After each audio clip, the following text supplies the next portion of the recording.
हम करे राष्ट्र आराधन, हम करे राष्ट्र आराधन, हम करे राष्ट्र आराधन, हम करे राष्ट्र आराधन। नमस्कार। या ठिकाणी उपस्थित सर्व मान्यवरांचं प्रदीप सिंग राजपूत मित्र परिवाराच्या वतीने हार्दिक स्वागत करतो।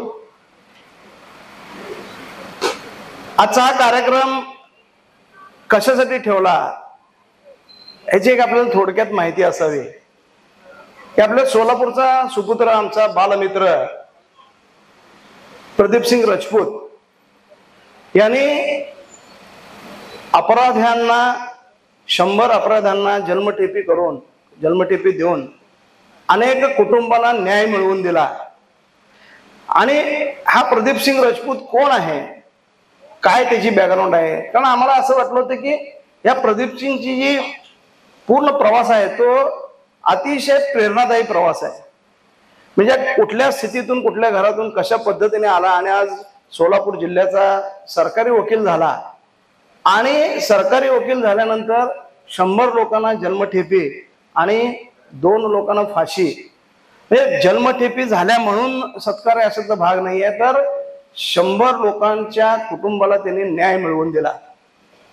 अशा पद्धतीची व्यक्ती आपल्यामध्ये आहे हे सोलापूरकरांना माहीत व्हावं। आपण पेपरच्या माध्यमातून वगैरे आपण वाचत असतोच, परंतु प्रदीपची एक प्रदीर्घ मुलाखत व्हावी असं आमच्या सगळ्या सोलापूरचे जे त्याचे मित्र परिवार आहे, आम्ही संघापासून त्याच्याकडे काम करतो। आम्ही त्याच्याबरोबर आमचा जो मित्र परिवार आहे, अशोक संकलेजे असतील, संतोष कुलकर्णी आहेत, रंगनाथजी बंकापूर आहेत, ज्ञानेश्वर मॅकल आहेत, मदन मोरे, आमचे किरण सुतार आणि व्यंकटेश कंची, हे सगळ्या मित्रांनी असं ठरवलं की आपण त्याची एक मुलाखत वजा कार्यक्रम करूया। म्हणजे आपण सत्कार केला तर भाषणांचा कार्यक्रम तो होईल आणि भाषणं नुसती ऐकण्यापेक्षा प्रदीपची मुलाखत आपण जर का घेतली तर ती अतिशय चांगली गोष्ट होईल असं आम्हाला सगळ्यांना वाटलं आणि आम्ही ते ठरवलं। आणि ठरवल्यानंतर मुलाखत घेण्यासाठी आमच्या डोळ्यासमोर 1 सेकंदात सर्वांच्या डोळ्यासमोर एकच व्यक्ती आली, ती म्हणजे माननीय विवेकजी गळसासे। विवेकजी गळसासे हे प्रदीपला सुद्धा लहानपणापासून ओळखतात। म्हणजे अगदी ते बाल स्वयंसेवक असतानापासून त्यांचा परिचय आहे आणि इतर कार्यक्रमामध्ये सुद्धा अनेक वेळा त्यांनी प्रदीपची भेट झालेली आहे। परंतु त्याच्या जीवनपटाचा उलगडा करण्यासाठी योग्य व्यक्ती कोण असावी तर ती विवेकजी असावी असं आमच्या सर्वांना वाटलं आणि आम्ही विवेकजींना त्याच ठिकाणावरून फोन लावला। आणि विवेकजींचा स्वभाव आपल्याला माहित आहे की सोलापूरचा कुठला कार्यक्रम म्हणलं की ते नाही असं कधी म्हणत नाहीत। फक्त ते म्हणले की करा कार्यक्रम, फक्त माझ्या तारखेच्या सोयीने करा। म्हणून आज वर्किंग डे असताना सुद्धा आपण ही तारीख ठरवली। थोडासा पाऊस असल्यामुळं संख्या आपल्याला जरी कमी दिसत असली तरी अजून कार्यक्रम होतोपर्यंत संख्या निश्चितपणे भरेल। मग प्रदीप सिंग राजपूत यांचा परिचय कसा करावा असं वाटलं, त्यावेळेला परत आम्ही सगळ्यांनी ठरवलं की त्याचा सविस्तर परिचय करून देण्यापेक्षा आपण त्याच्यावर एक चित्रफित बनवूया। आणि मग त्याच्यावर आपण एक चित्रफित बनवली। ती चित्रफित आपण या ठिकाणी बघणार आहोत। म्हणून आपण आता मान्य प्रदीपजींना आणि विवेकजींना आपण समोर बसवले की चित्रफित झाल्यानंतरच आपण त्यांना या ठिकाणी आमंत्रित करणार आहोत। तर मी पहिल्यांदा आपण इथे चित्रफित बघूया आणि मग आपण पुढच्या कार्यक्रमाला सुरुवात करूयात। समोर बसलेले आपण जरा चित्रफित चालू करावी।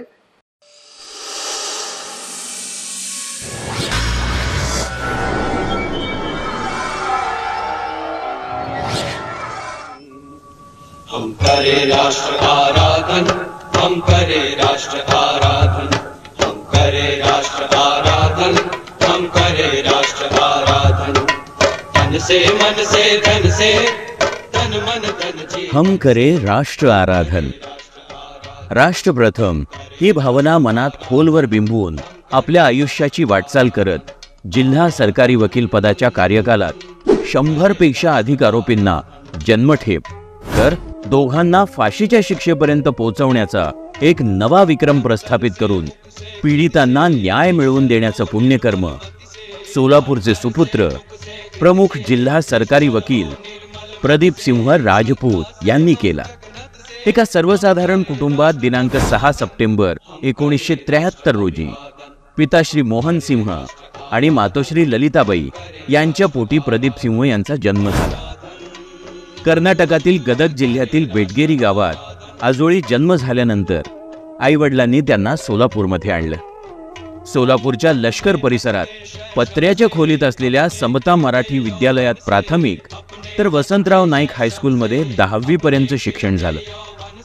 शाळेत जाताना वाटेत असलेल्या हनुमान मंदिराचं दर्शन घेण्याचा आणि जेवणाच्या सुट्टीत तिथंच मंदिरात जेवण करण्याचा नित्यक्रम असायचा. त्याचवेळी मंदिरातील काही वाक्य रोज वाचनात येत. त्यातून वाचनाची आवड निर्माण झाली.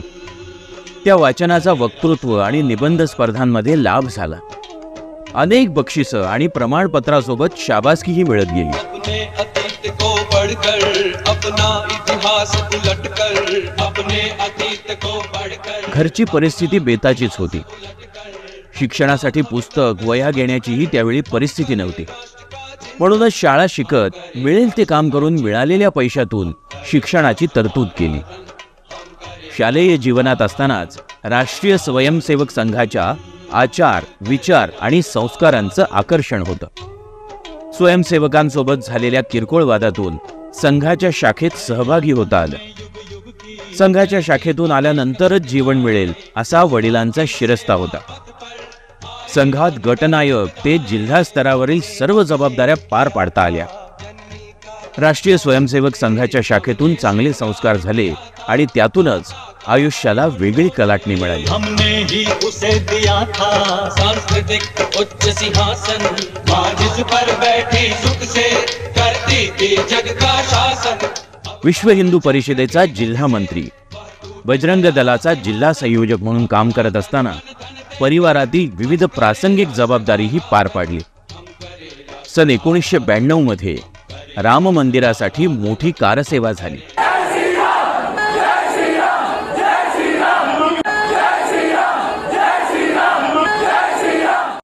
त्यानंतर राम मंदिर उभारणीसाठी निधी संकलन प्रमुख म्हणून मोलाची जबाबदारी मिळाली. ती यशस्वीपणे पार पाडली. संघ स्वयंसेवक म्हणून भरण पोषण झालं. त्याकाळी अनेक स्वयंसेवकांना कायदेशीर अडचणी येत होत्या. त्यामुळे शाखेतील स्वयंसेवकांनी फौजदारी वकील होण्याचा सल्ला दिला, नव्हे तर तसा आग्रह ठरला. त्यानुसार वकिलीसाठी दयानंद महाविद्यालयात प्रवेश घेतला आणि स्वयंसेवकांचं स्वप्न फौजदारी वकील होऊन पूर्ण केलं. त्याचा आनंद स्वयंसेवकांमध्ये मोठा होता. शेळ्या राखण्यापासून सुरू झालेला जीवनाचा प्रवास उदबत्त्या तयार करणे, रेडीमेड कपडे शिवणे, वह्या लिहून देणे, कारकून, ऑडिटर, LIC एजंट असा करत ज्या कॉलेजमध्ये शिक्षण घेतलं तिथंच प्राध्यापक म्हणून शिकवण्याचं काम करण्याचं भाग्य लाभलं. पोलीस प्रशिक्षण केंद्रात आलेल्या नवपोलिसांना कायद्याची माहिती देण्याचंही काम विधी अधिकारी म्हणून तब्बल 7 वर्ष करता आलं.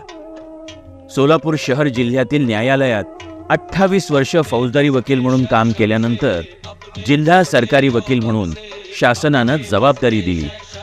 ती पूर्ण प्रामाणिक आणि मेहनतीनं पार पाडता आली. या 6 वर्षांच्या कार्यकाळात 100 पेक्षा अधिक आरोपींना जन्मठेप आणि 2 जणांना फाशीच्या शिक्षेपर्यंत पोहोचवून पीडितांना न्याय मिळवून देण्याचं पुण्यकर्म करता आलं. आराधन करे राष्ट्र आराधन. कोणत्याही आमिषाला आणि दबावाला बळी न पडता ही जबाबदारी पार पाडत असताना समाजाकडून सन्मानही झाला. सोलापूर महानगरपालिकेच्या सर्वपक्षीय 106 नगरसेवकांनी सभेत एकमतानं ठराव करून मानपत्र देऊन गौरव केला. अनेक संस्था, संघटना, मोठमोठ्या व्यक्तींकडून पुरस्कारासोबतच कौतुकाची थापही मिळाली. यतो धर्मः स्ततो जयः, म्हणजेच जिथं धर्म आहे तिथं विजय नक्कीच आहे. ही भगवान श्रीकृष्णानं महाभारतात सांगितलेली शिकवण अंगीकारत सोलापूर जिल्ह्यासह संपूर्ण महाराष्ट्रात गुन्हेगारांमध्ये कायद्याचा धाक निर्माण करून शिक्षेचं प्रमाण वाढवणारे प्रमुख जिल्हा सरकारी वकील म्हणून प्रदीपसिंह राजपूत यांचा नावलौकिक वाढलाय. वकिली करताना येणाऱ्या अडचणीबाबत आणि नव्या वकिलांना सोयी सुविधा उपलब्ध करून देण्यात, तसंच त्यांना कायद्याच्या अभ्यासामध्ये सक्षम करण्यासाठी अनेक उपक्रम राबवण्यात आले. एक न्यायालय एक सरकारी वकील ही संकल्पनाही त्यांचीच.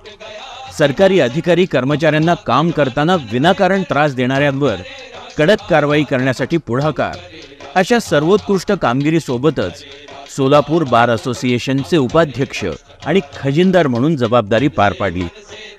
शिवाजी आणि सोलापूर या दोन्ही विद्यापीठात सिनेटची निवडणूक लढवली.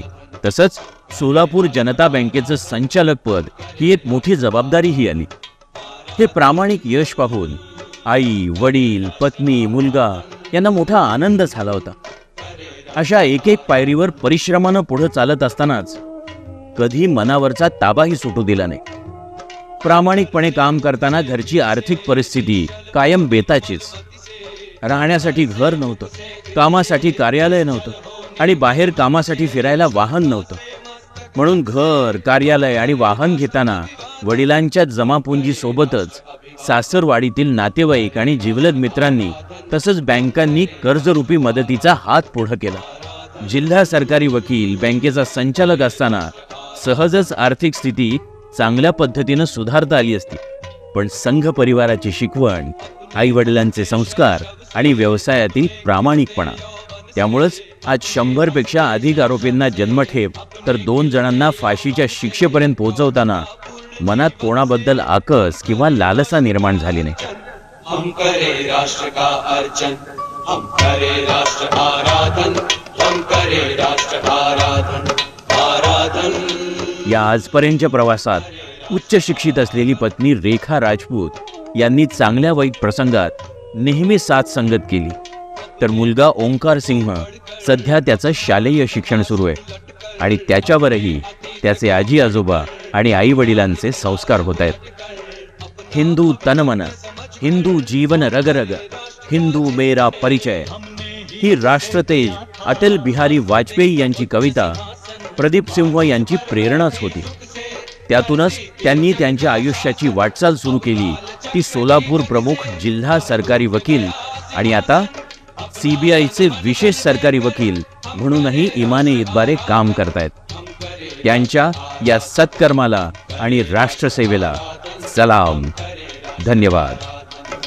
तन से मन से धन से, तन मन धन जीवन से, हम करे राष्ट्र आराधन, हम करे राष्ट्र आराधन, हम करे राष्ट्र आराधन, आराधन. करे राष्ट्र आराधन, करे राष्ट्र आराधन, करे राष्ट्र आराधन, करे राष्ट्र आराधन, करे राष्ट्र आराधन, करे राष्ट्र आराधन, करे राष्ट्र आराधन. एवढ्या एका 10 मिनिटांमध्ये आपल्याला प्रदीपचा थोडक्यात परिचय झालेला आहे. या कार्यक्रमामध्ये आपण परिचय, सूत्रसंचालन, आभार कुठले आपण काही प्रकार आपण याच्यामध्ये ठेवले नाहीत. केवळ प्रदीप आणि प्रदीप ह्याचं सगळं आपण जीवनपट आपल्याला उलगडण्यासाठी आपण आजचा हा कार्यक्रम या ठिकाणी आयोजित केलेला आहे आमच्या सगळ्या मित्रपरिवाराच्या वतीने. आणि ही एक सुंदर एव्ही आम्ही बनवून घेतली. आमचे पत्रकार मित्र विनायकजी होटकर आणि दिलावर शेख यांच्यासाठी आपण टाळ्या वाजवूया की त्यांनी अतिशय उत्तम त्यांनी ही चित्रफित इथं तयार केली. अवघ्या 3 ते 4 दिवसामध्ये त्यांनी हे सगळं केलं आणि अनिरुद्ध जोशीने त्याला आवाज दिलाय. तर आता आपण पुढच्या कार्यक्रमाला सुरुवात करण्यासाठी सर्वप्रथम श्री प्रदीपजी राजपूत आणि विवेकजी घळससे यांना मी या ठिकाणी व्यासपीठावर आमंत्रित करतो. त्यांनी या ठिकाणी व्यासपीठावर यावं. बसा.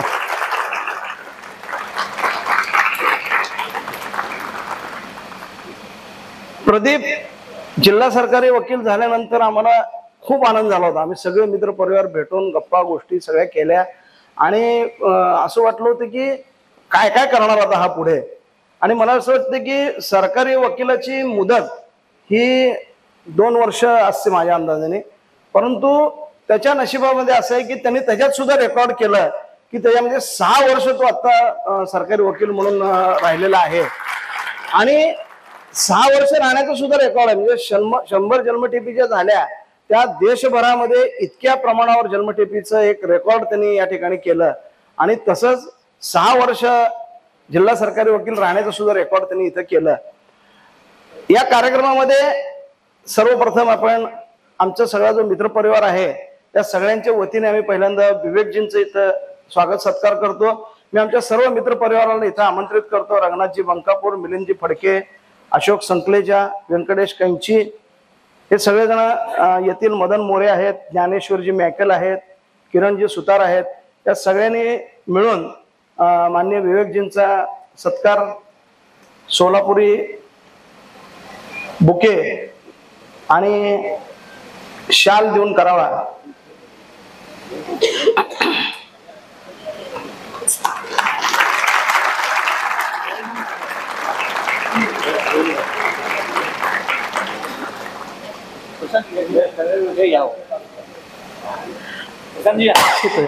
पुढचा सत्कार आहे.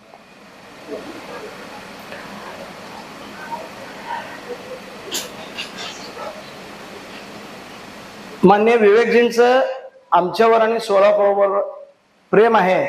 या प्रेमापोटीच ते कुठल्याही वेळेला येतात.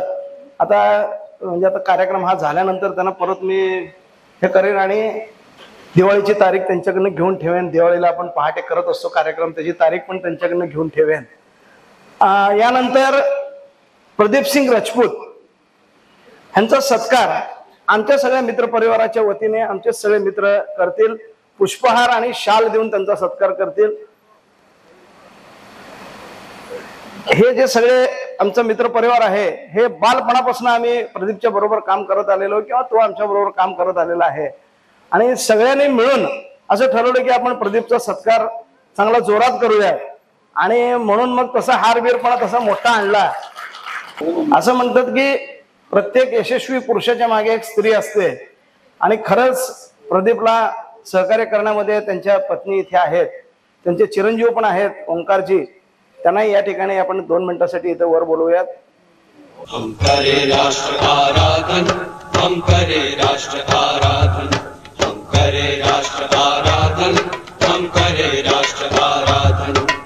तन से मन से धन से, तन मन धन जीवन से, हम करे राष्ट्र आराधन, हम करे राष्ट्र आराधन, हम करे राष्ट्र आराधन. आराधन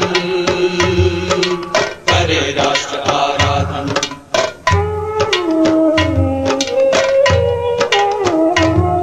अंतर से मुख से कृति से निश्चल हो निर्मल मति से. अंतर से मुख से कृति से निश्चल हो निर्मल मति से. श्रद्धा से मस्तक नत से हम करे राष्ट्र अभिवादन, हम करे राष्ट्र अभिवादन. पूज्य माँ की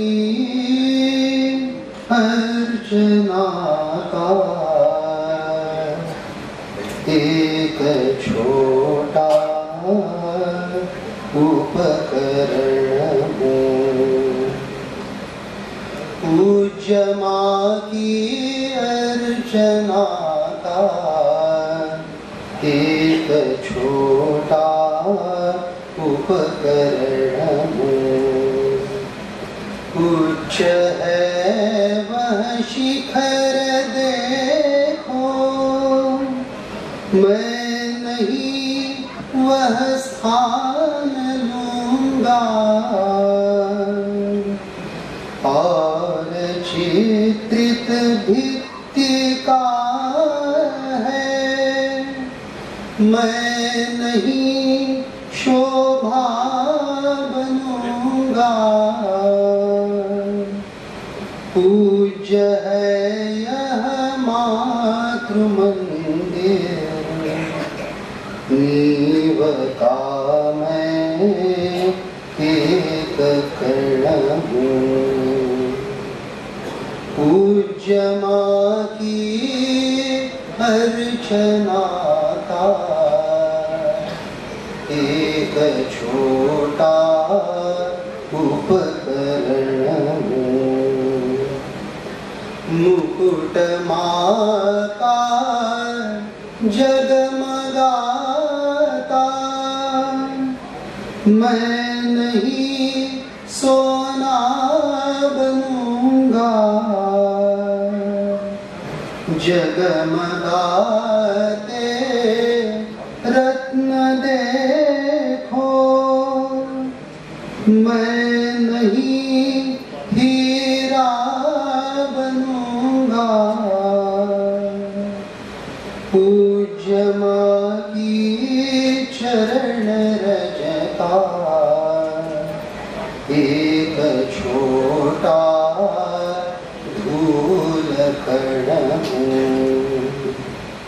पूज्य माँ की अर्चना का एक छोटा उपकरण हूँ। आरती भी हो रही है, गीत बनकर क्या करूँगा। पुष्पमाला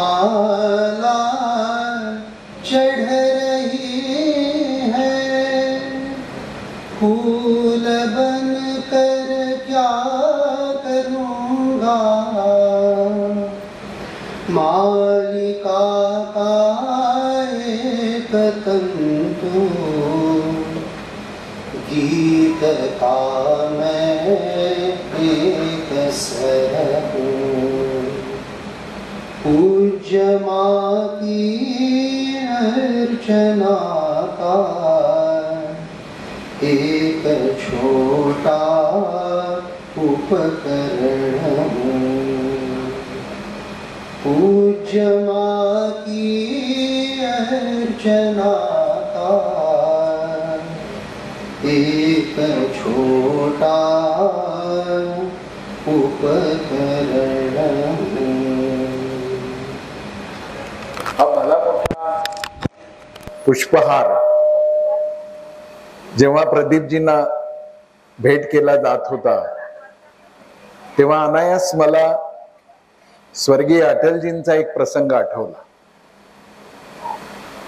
मुंबईच्या शिवाजी पार्कच्या मैदानामध्ये त्यांचा असंच सत्कार होता आणि मोठा याच्यापेक्षाही थोडा मोठा असा हार जेव्हा त्यांना घातला गेला आणि तो त्यांनी गळ्यामध्ये ठेवून फोटो काढले गेले, तेव्हा त्यांनी एकच वाक्य उच्चारलं, पण ते फार मार्मिक होतं आणि माझ्या लक्षात राहिलं.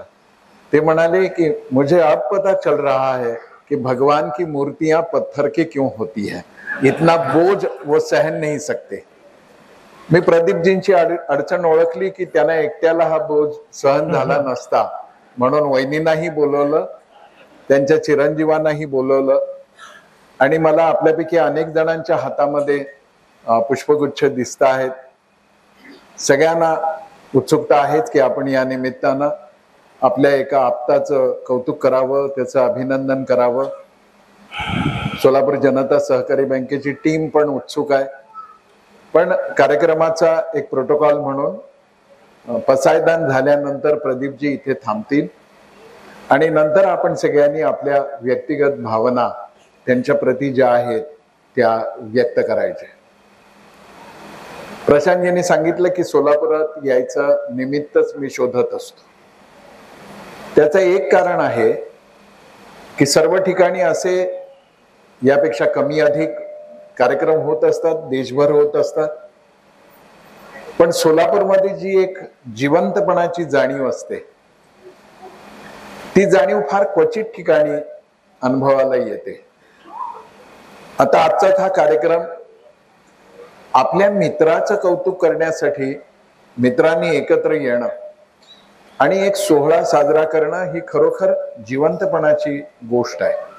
सामान्यतः दुसऱ्याचं कौतुक करताना आपल्याला जरा कठीणच जातं. त्यातही मराठी माणूस असेल तर त्याला दुसऱ्याला भलं म्हणत असताना, चांगलं म्हणत असताना शब्द सापडत नाही.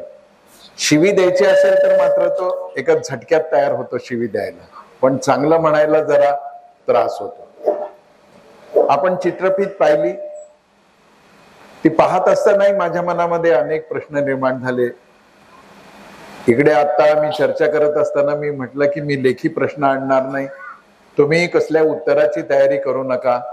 छान सिद्धरामेश्वराच्या कट्ट्यावर बसून आपण गप्पा मारतोय किंवा खंदक बागेमध्ये सकाळी बसून चहा भजीचा आस्वाद घेताना गप्पा मारतोय, इतक्या अनौपचारिक मोकळेपणाने आपण बोलूया. प्रदीपजींचा हा सत्कार होत असताना माझ्या मनामध्ये एक चित्र असं निर्माण होत होतं जे बहुतेकांच्या मनात आहे, बहुतेक संवेदनशील लोकांच्या मनात.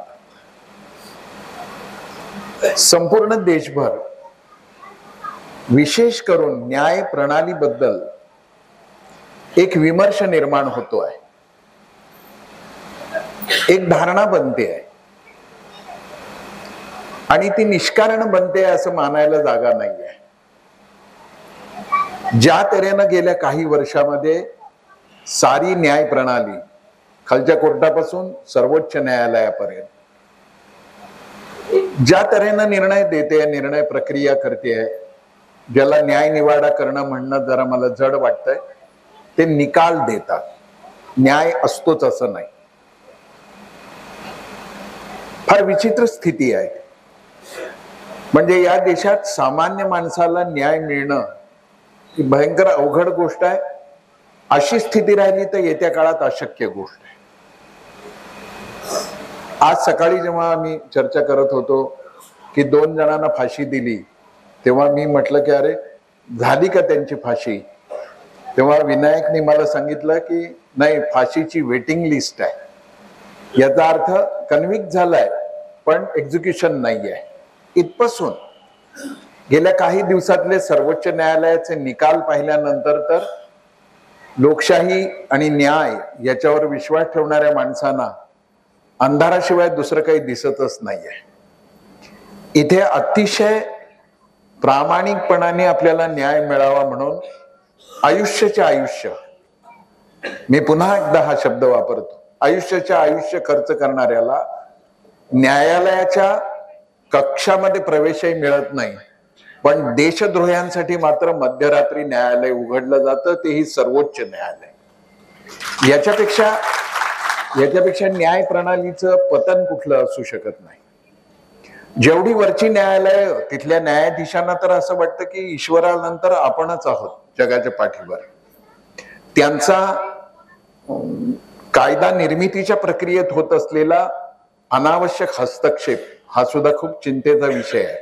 आणि ज्यांना संविधान वाचवायची काळजी आहे त्यांनी तर या मुद्द्याकडे जास्त नीट लक्ष दिलं पाहिजे की काय घडतंय नेमकं ह्या न्याय प्रणालीमध्ये, याच्याशी जोडलेल्या अंग उपांगामध्ये सुद्धा. जसं तपास यंत्रणेमधल्या लूफहोल्स आहेत,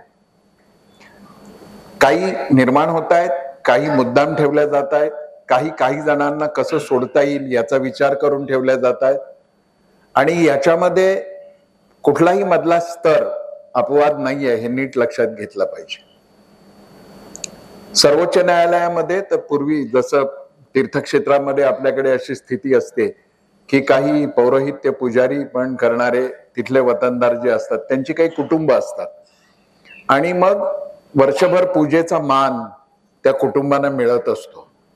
सर्वोच्च न्यायालयामध्ये ज्या पद्धतीनं न्यायाधीशांची, न्यायमूर्तींची, माय लॉर्ड्सची निवड होते, नेमणूक होते, ती सुद्धा 20, 25, 25, 30 कुटुंबांचंच एक काय म्हणू आपण गिरोह आहे आणि त्यातूनच ते होतं. म्हणजे जणू काही या 35 कुटुंबांनी सर्वोच्च न्यायालयातली वतनं वाटून घेतलेली आहेत अशी स्थिती तिथे आहे. पण या सगळ्या भयंकर स्थितीत जेव्हा प्रदीपजींसारखा एखादा कार्यकर्ता, एखादा लढवय्या उभा राहतो आणि 100 जणांना जन्मठेपीची शिक्षा देण्यासाठी जी काही कसरत करावी लागते फार कठीण आहे. सगळ्या गोष्टी प्रकट रीतीने बोलता येणार नाहीत,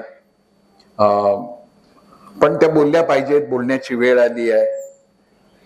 ज्युडिशियरीमध्ये खूप रिफॉर्म होण्याची गरज आहे, हे सगळं खरं आहे. पण आपल्याकडे एक बागुलबोळ आहे की न्यायालयाचा अपमान, अशी काही गोष्ट नसते. न्यायालयाचा अपमान वगैरे हा एक भय निर्माण करण्यासाठी केलेला आहे. जर न्यायमूर्तींचं वर्तन अश्लाघ्य असेल आणि चुकीचं असेल तर त्याच्यावर समाजामध्ये ठामपणाने प्रतिक्रिया निर्माण झालीच पाहिजे.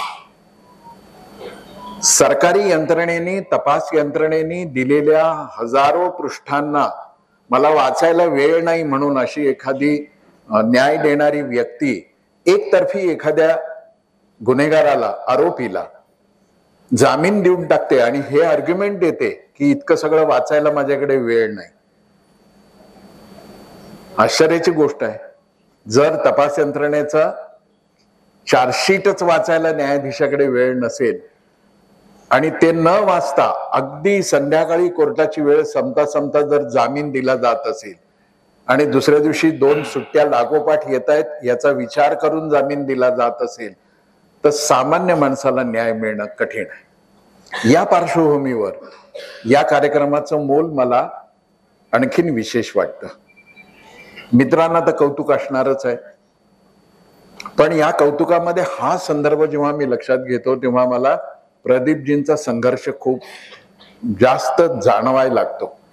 फार अवघड आहे. 100 जणांना कन्व्हिक्ट करणं, जन्मठेपेपर्यंत घेऊन जाणं मोठी मुश्किल गोष्ट आहे. आणि 2 जणांना फाशी देणं, आपण त्याचा विचार करणारच आहोत. पण प्रास्ताविकात मला हे सांगणं आवश्यक होतं की इथे प्रदीपजी आहेत, प्रदीपजींचे वकील मित्र आहेत, काही सुजाण नागरिक आहेत, काही शिक्षक आहेत. त्यांनी आपल्या मनामधला हा वर्तमान न्याय प्रणालीमधला अनागोंदीचा विषय विसरू न देता त्याविषयीचा एक सामाजिक संताप कसा निर्माण होईल याचा पण विचार या निमित्तानं केला पाहिजे. आणि एका प्रामाणिक वकिलाला त्याच्या सत्काराच्या निमित्तानं ती दिलेली सगळ्यात मोठी भेट असेल असं मला वाटतं. आपण सुरुवात करूया. प्रदीपजी, चित्रफित पाहिली मी, आपलं करावं तेवढं अभिनंदन थोडं आहे.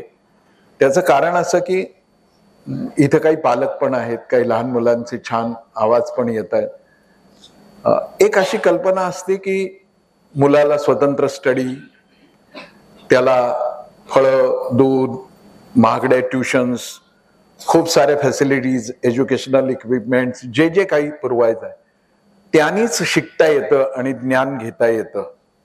पण जेव्हा मी तुमची चित्रफित पाहत होतो तेव्हा पत्र्याच्या वर्गामध्ये बसून हा मुलगा शिकतो आहे, मारुतीच्या देवळात जेवतो आहे, असं सगळं होत असताना अभ्यासाप्रतीचं हे जे आकर्षण आहे, ज्ञान मला मिळवायचं आहे, मला शिकायचं आहे, ही तळमळ कशी काय तुमच्या मनात निर्माण झाली?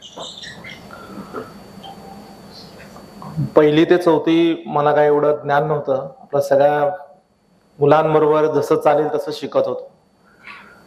4थी पास झाल्यानंतर 5वीला मी शासकीय कर्मचारी वसाहत आदर्श नगरमध्ये आहे, इथं राहायला आलो गव्हर्नमेंट क्वार्टर्समध्ये. आणि वडिलांचा पगार कमी असल्यामुळं मग आम्ही शेळी पालनचा व्यवसाय सुरू केला. आजोबांनी पहिली शेळी दिली होती आम्हाला आणि मग त्याच्या 2-4 अशा शेळ्या झाल्या. मग आम्ही तिथंच क्वार्टर्समध्ये खोकं पत्र्याचं घालून त्याच्यामध्ये ते ठेवत होतो. पण ते शेळ्या चारायची जबाबदारी त्या ठिकाणी माझ्यावर होती लहानपणामध्ये. आमचे ग्राउंडमध्येच एक श्रीराम सायम शाखा म्हणून संघाची शाखा भरत होती आणि तिथं मी ते शेळ्या चरायला मैदानामध्ये घास वगैरे असल्यामुळे घेऊन जात होतो. आणि तिथं मग त्या स्वयंसेवकांबरोबर वाद होणार आणि त्या वादातून मग त्यांनीच मला घेरलं आणि मग संघामध्ये नेलं. आणि मग संघाचे जे मुख्य शिक्षक कार्यवाह असतील यांचं वारंवार घरी येणं, अभ्यासाची चौकशी करणं, अभ्यासामध्ये काय कमी जास्त असेल तर ते शिकवणं. आणि मग त्यांना बघून आता आमचे एक मित्र आहेत, लक्ष्मीकांत गवई आहे, विवेक धामणकर आहेत, असे यांच्या घरी व्यवस्थित सगळे त्यांचे आई वडील शिक्षक, तहसीलदार असे होते. मग त्यांच्याबरोबर राहून या संघाच्या सर्व स्वयंसेवकांमध्ये राहून आपण पण यांच्यासारखं एक चांगलं शिकावं असं मनामध्ये आलं सुरुवातीला. आणि मग तिथून शिकत गेलो पुढं. खरं तर ज्याचं बालपण थोडं कष्टात गेलंय, नुसते कष्ट असतात असं नाही मित्रांनो, थोडी उपेक्षा पण असते, थोडी अवहेलना असते, काही ठिकाणी आपल्याला अपमान पण होतो. अशा वेळी एक सहज प्रतिक्रिया होऊ शकते आयुष्यामध्ये की पुढे थोडंफार यश मिळाल्यावर या समाजाविषयीचाच एक राग आपल्या मनामध्ये असतो. आणि मग तो तिरस्कार घेऊन बऱ्याचदा अशी माणसं की ज्यांनी लहानपणी हे भोगलंय, कोणी मुद्दाम त्यांच्या वाट्याला ते आणलेलं नसतं दुःख, पण आलेलं असतं, येऊ नये पण येतं. आणि मग सगळ्या समाज व्यवस्थेबद्दलचाच एक आक्रोश त्यांच्या मनामध्ये असतो. असा आक्रोश, असा विद्रोह, अशी सुडाची भावना कधी मनात निर्माण झाली यश मिळायला लागल्यावर? नाही. त्याचं कारण मी संघाचे जे प्रचारक असतील त्यांना देतो. आता अखिल भारतीय कार्यकारिणी सदस्य माननीय सुहासरावजी हिरेमठ आहेत, त्यांचा जेव्हा जेव्हा सोलापूरला प्रवास होता, म्हणजे ते विभाग प्रचारक, प्रांत प्रचारक आणि केंद्रीय कार्य, तर ते सोलापुरात आल्यानंतर आवर्जून माझ्या घरी येऊन, म्हणजे माझं 2 खोल्यांचं घर होतं क्वार्टर्समध्ये, तर येऊन किंवा हे जीवन कसं जगलं पाहिजे, आपण कसं राहायला पाहिजे. त्यांचं घर पण त्या आमच्या शाखेच्या तिथंच होतं, त्यामुळे त्यांचा मला खूप सहवास लहानपणापासून लाभला. आणि इतका मोठा माणूस आपल्यासारख्या छोट्या स्वयंसेवकाच्या घरी येऊन आपल्याला उद्बोधन करतोय, एक चांगल्या गोष्टी सांगतोय, मग ते वडिलांना पण भावलं जात होतं. आणि वडील एकदम अट्टहास करत होते की संघाचे शिक्षक जे सांगतील ते आपण ऐकायचं आणि त्या पद्धतीने जायचं. त्यांच्यामध्ये राहिल्यामुळं आता प्रचारक सारखा माणूस या ठिकाणी सगळं घरदार सोडून, एवढं आता आपण बघतो की बीटेक झालेले, एमटेक झालेले, फॉरेन मध्ये एज्युकेशन घेऊन आलेले, या ठिकाणी आपल्या घरादाराचा त्याग करून जर प्रचारक निघून कुठलाही स्वार्थ मनामध्ये ठेवत नसतील तर आपण तर काय त्यांच्या समोर. त्यामुळे मग मी त्या प्रचारकांकडे बघून मी हा आदर्श घेतला आणि मला काही वाटलं तर मी ते प्रचारकांचं चित्र डोळ्यासमोर आणतो आणि मग माझं एकदम स्वच्छ होतं मन, असं आहे. पण तुमच्या बोलण्यात 2दा आलं की क्वार्टर्स मध्ये आम्ही राहत होतो, तर ते काय सरकारी वसाहती होत्या आणि त्या असतील तर तिथे राहणं कसं काय सुरू झालं?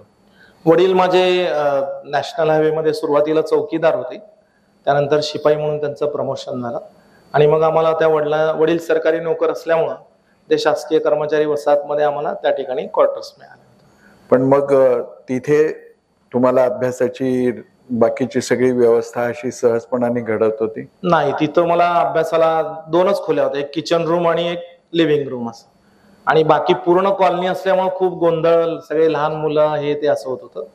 आमच्या सोलापूर जिल्हा व सत्र न्यायालयाच्या बाजूलाच एक समाज कल्याण केंद्र आहे आणि म्हणजे थोडं वाईट वाटतं, पण ते आतमध्ये अभ्यासाची रूम होती, पण ते रूम मध्ये एंट्री होती की पैसे भरावे लागत होते, महिन्याची फी. अच्छा. हा, पण तेवढे पण पैसे आमच्याकडे त्यावेळेला नव्हते. मग आम्ही बाहेर कट्ट्यावर झाडाखाली बसून त्या ठिकाणी अभ्यास करत होतो. तिथं पण म्हणजे असे माझ्यासारखे खूप गरजू लोक अभ्यासाला येत होते, म्हणजे ज्या जागेसाठी सुद्धा भांडण होणार. मग आम्ही कोणतरी एक मित्र अगोदर जाऊन ते सतरंजी टाकून जागा धरणार आणि असं आम्ही त्या ठिकाणी समाज कल्याण मध्ये अभ्यास केला आणि तिथून मग अभ्यासाची सवय लागून छान घडत गेलो. आणि तिथला माझ्या बरोबर सांगायला आनंद होईल, माझा एक मित्र आहे करीम शेख नावाचा, तो आता न्यायाधीश झाला, माझ्या बरोबरच तिथं अभ्यास करतो. तो पण त्या वारद चाळीमध्ये छोट्याशा कामगारच्या घरामध्ये राहत होता. आता ते न्यायाधीश दिवाणी न्यायाधीश वरिष्ठ स्तर म्हणून. याचा अर्थ त्या कामगार कल्याण केंद्राच्या कट्ट्यावर ज्याला न्यायाधीश किंवा वकील व्हायचा आहे त्या पोरांनी अभ्यासाला बसायला हरकत नाही. पण ही पण मजेशीर गोष्ट आहे की वडील चौकीदार, नंतर शिपाई, आणि फार भाग्यवान काळात तुमचे वडील चौकीदार होते, तेव्हा चौकीदार चोर हे म्हणणारे कोणी नव्हते त्या काळात, त्यामुळे ते फार छान नाही, त्यामुळे चौकीदारालाही एक वाटलं. पण जसा शाखेच्या शिक्षकांचा, प्रचारकांचा एक असर, तसा शालेय जीवनातले एखादे शिक्षक आठवतात की हे मला शिक्षक भेटले, हे माझ्या जीवनामध्ये एक टर्निंग पॉइंट होता? आमच्या मराठीच्या शिक्षिका होत्या, आहेत अजून, कुरनूरकर मॅडम, सपार मॅडम असतील, त्या काळातले 2-3 सर होते, पठाण सर, गदगे सर. हे वडील माझे नेहमी जरी चौकीदार शिपाई असले तरी आठवड्यातनं एकदा शाळेत चक्कर मारणार आणि शिक्षकांकडे चौकशी करणार, मुलगा व्यवस्थित वागतोय का, अभ्यास करतोय का. मग त्या शिक्षकांना पण वाटणार की वडील एवढं येऊन विचारतायत तर आपण थोडं लक्ष दिलं पाहिजे. आणि त्यामुळे ह्या शिक्षकांकडनं मला म्हणजे 5वी नंतर खूप शिकायला मिळालं. आणि मग म्हणजे भीती पण तशीच होती, तेव्हा आपण जर काही चुकीचं वागलो तर हे शिक्षक आपल्या वडिलांना सांगतात. आणि वडिलांचा खूप धाक होता, म्हणजे 10वी पर्यंत वडील आम्हाला म्हणजे चुकलं की मारतच होते, त्यामुळे ती पण मनामध्ये भीती होती. त्यामुळे त्या शिक्षकांचा दबाव, वडिलांचा दबाव, याच्यामुळं शिकत गेलो. मग महाविद्यालयीन शिक्षणासाठी लागणाऱ्या खर्चाची कशी झाली तजवीज वेगळी? तसं तर मी 10वी पासून नोकरी करत होतो, म्हणजे माझे वडील नॅशनल हायवे मध्ये जॉबला असल्यामुळं त्यांच्या ऑफिसचं दर 6 महिन्याला एक ट्रॅफिक सेन्सेस म्हणून एक काम असतं. हायवेवर बसून त्या ठिकाणी गाड्या मोजायच्या असतात, असं एक मोठा चार्ट असतो. बैलगाडी गेली की एक, म्हणजे 4 व्हीलर गेली की एक, सायकल गेली की एक, असं 7 दिवस असतं ते. आणि सकाळी 6 ते 2 ड्युटी असते. मग मी आणि माझा भाऊ ते 10वी पासून जवळपास लॉ होईपर्यंत आम्ही ते दर 6 महिन्याला एकदा सोरेगाव जवळ भीमा स्कीम म्हणून आहे त्या कट्ट्यावर आम्ही हे त्या ठिकाणी गाड्या मोजण्याचं काम करत होतो आणि त्यातून मिळणारे पैसे आणि त्यावेळेला महाराष्ट्र शासनाची स्कीम होती की महाराष्ट्र दर्शन त्याचे पैसे वडिलांना वर्षाला एकदा मिळत होते ते पैसे हे 2 पैसे आम्ही त्या शिक्षणासाठी वापरत होतो सुरुवातीला.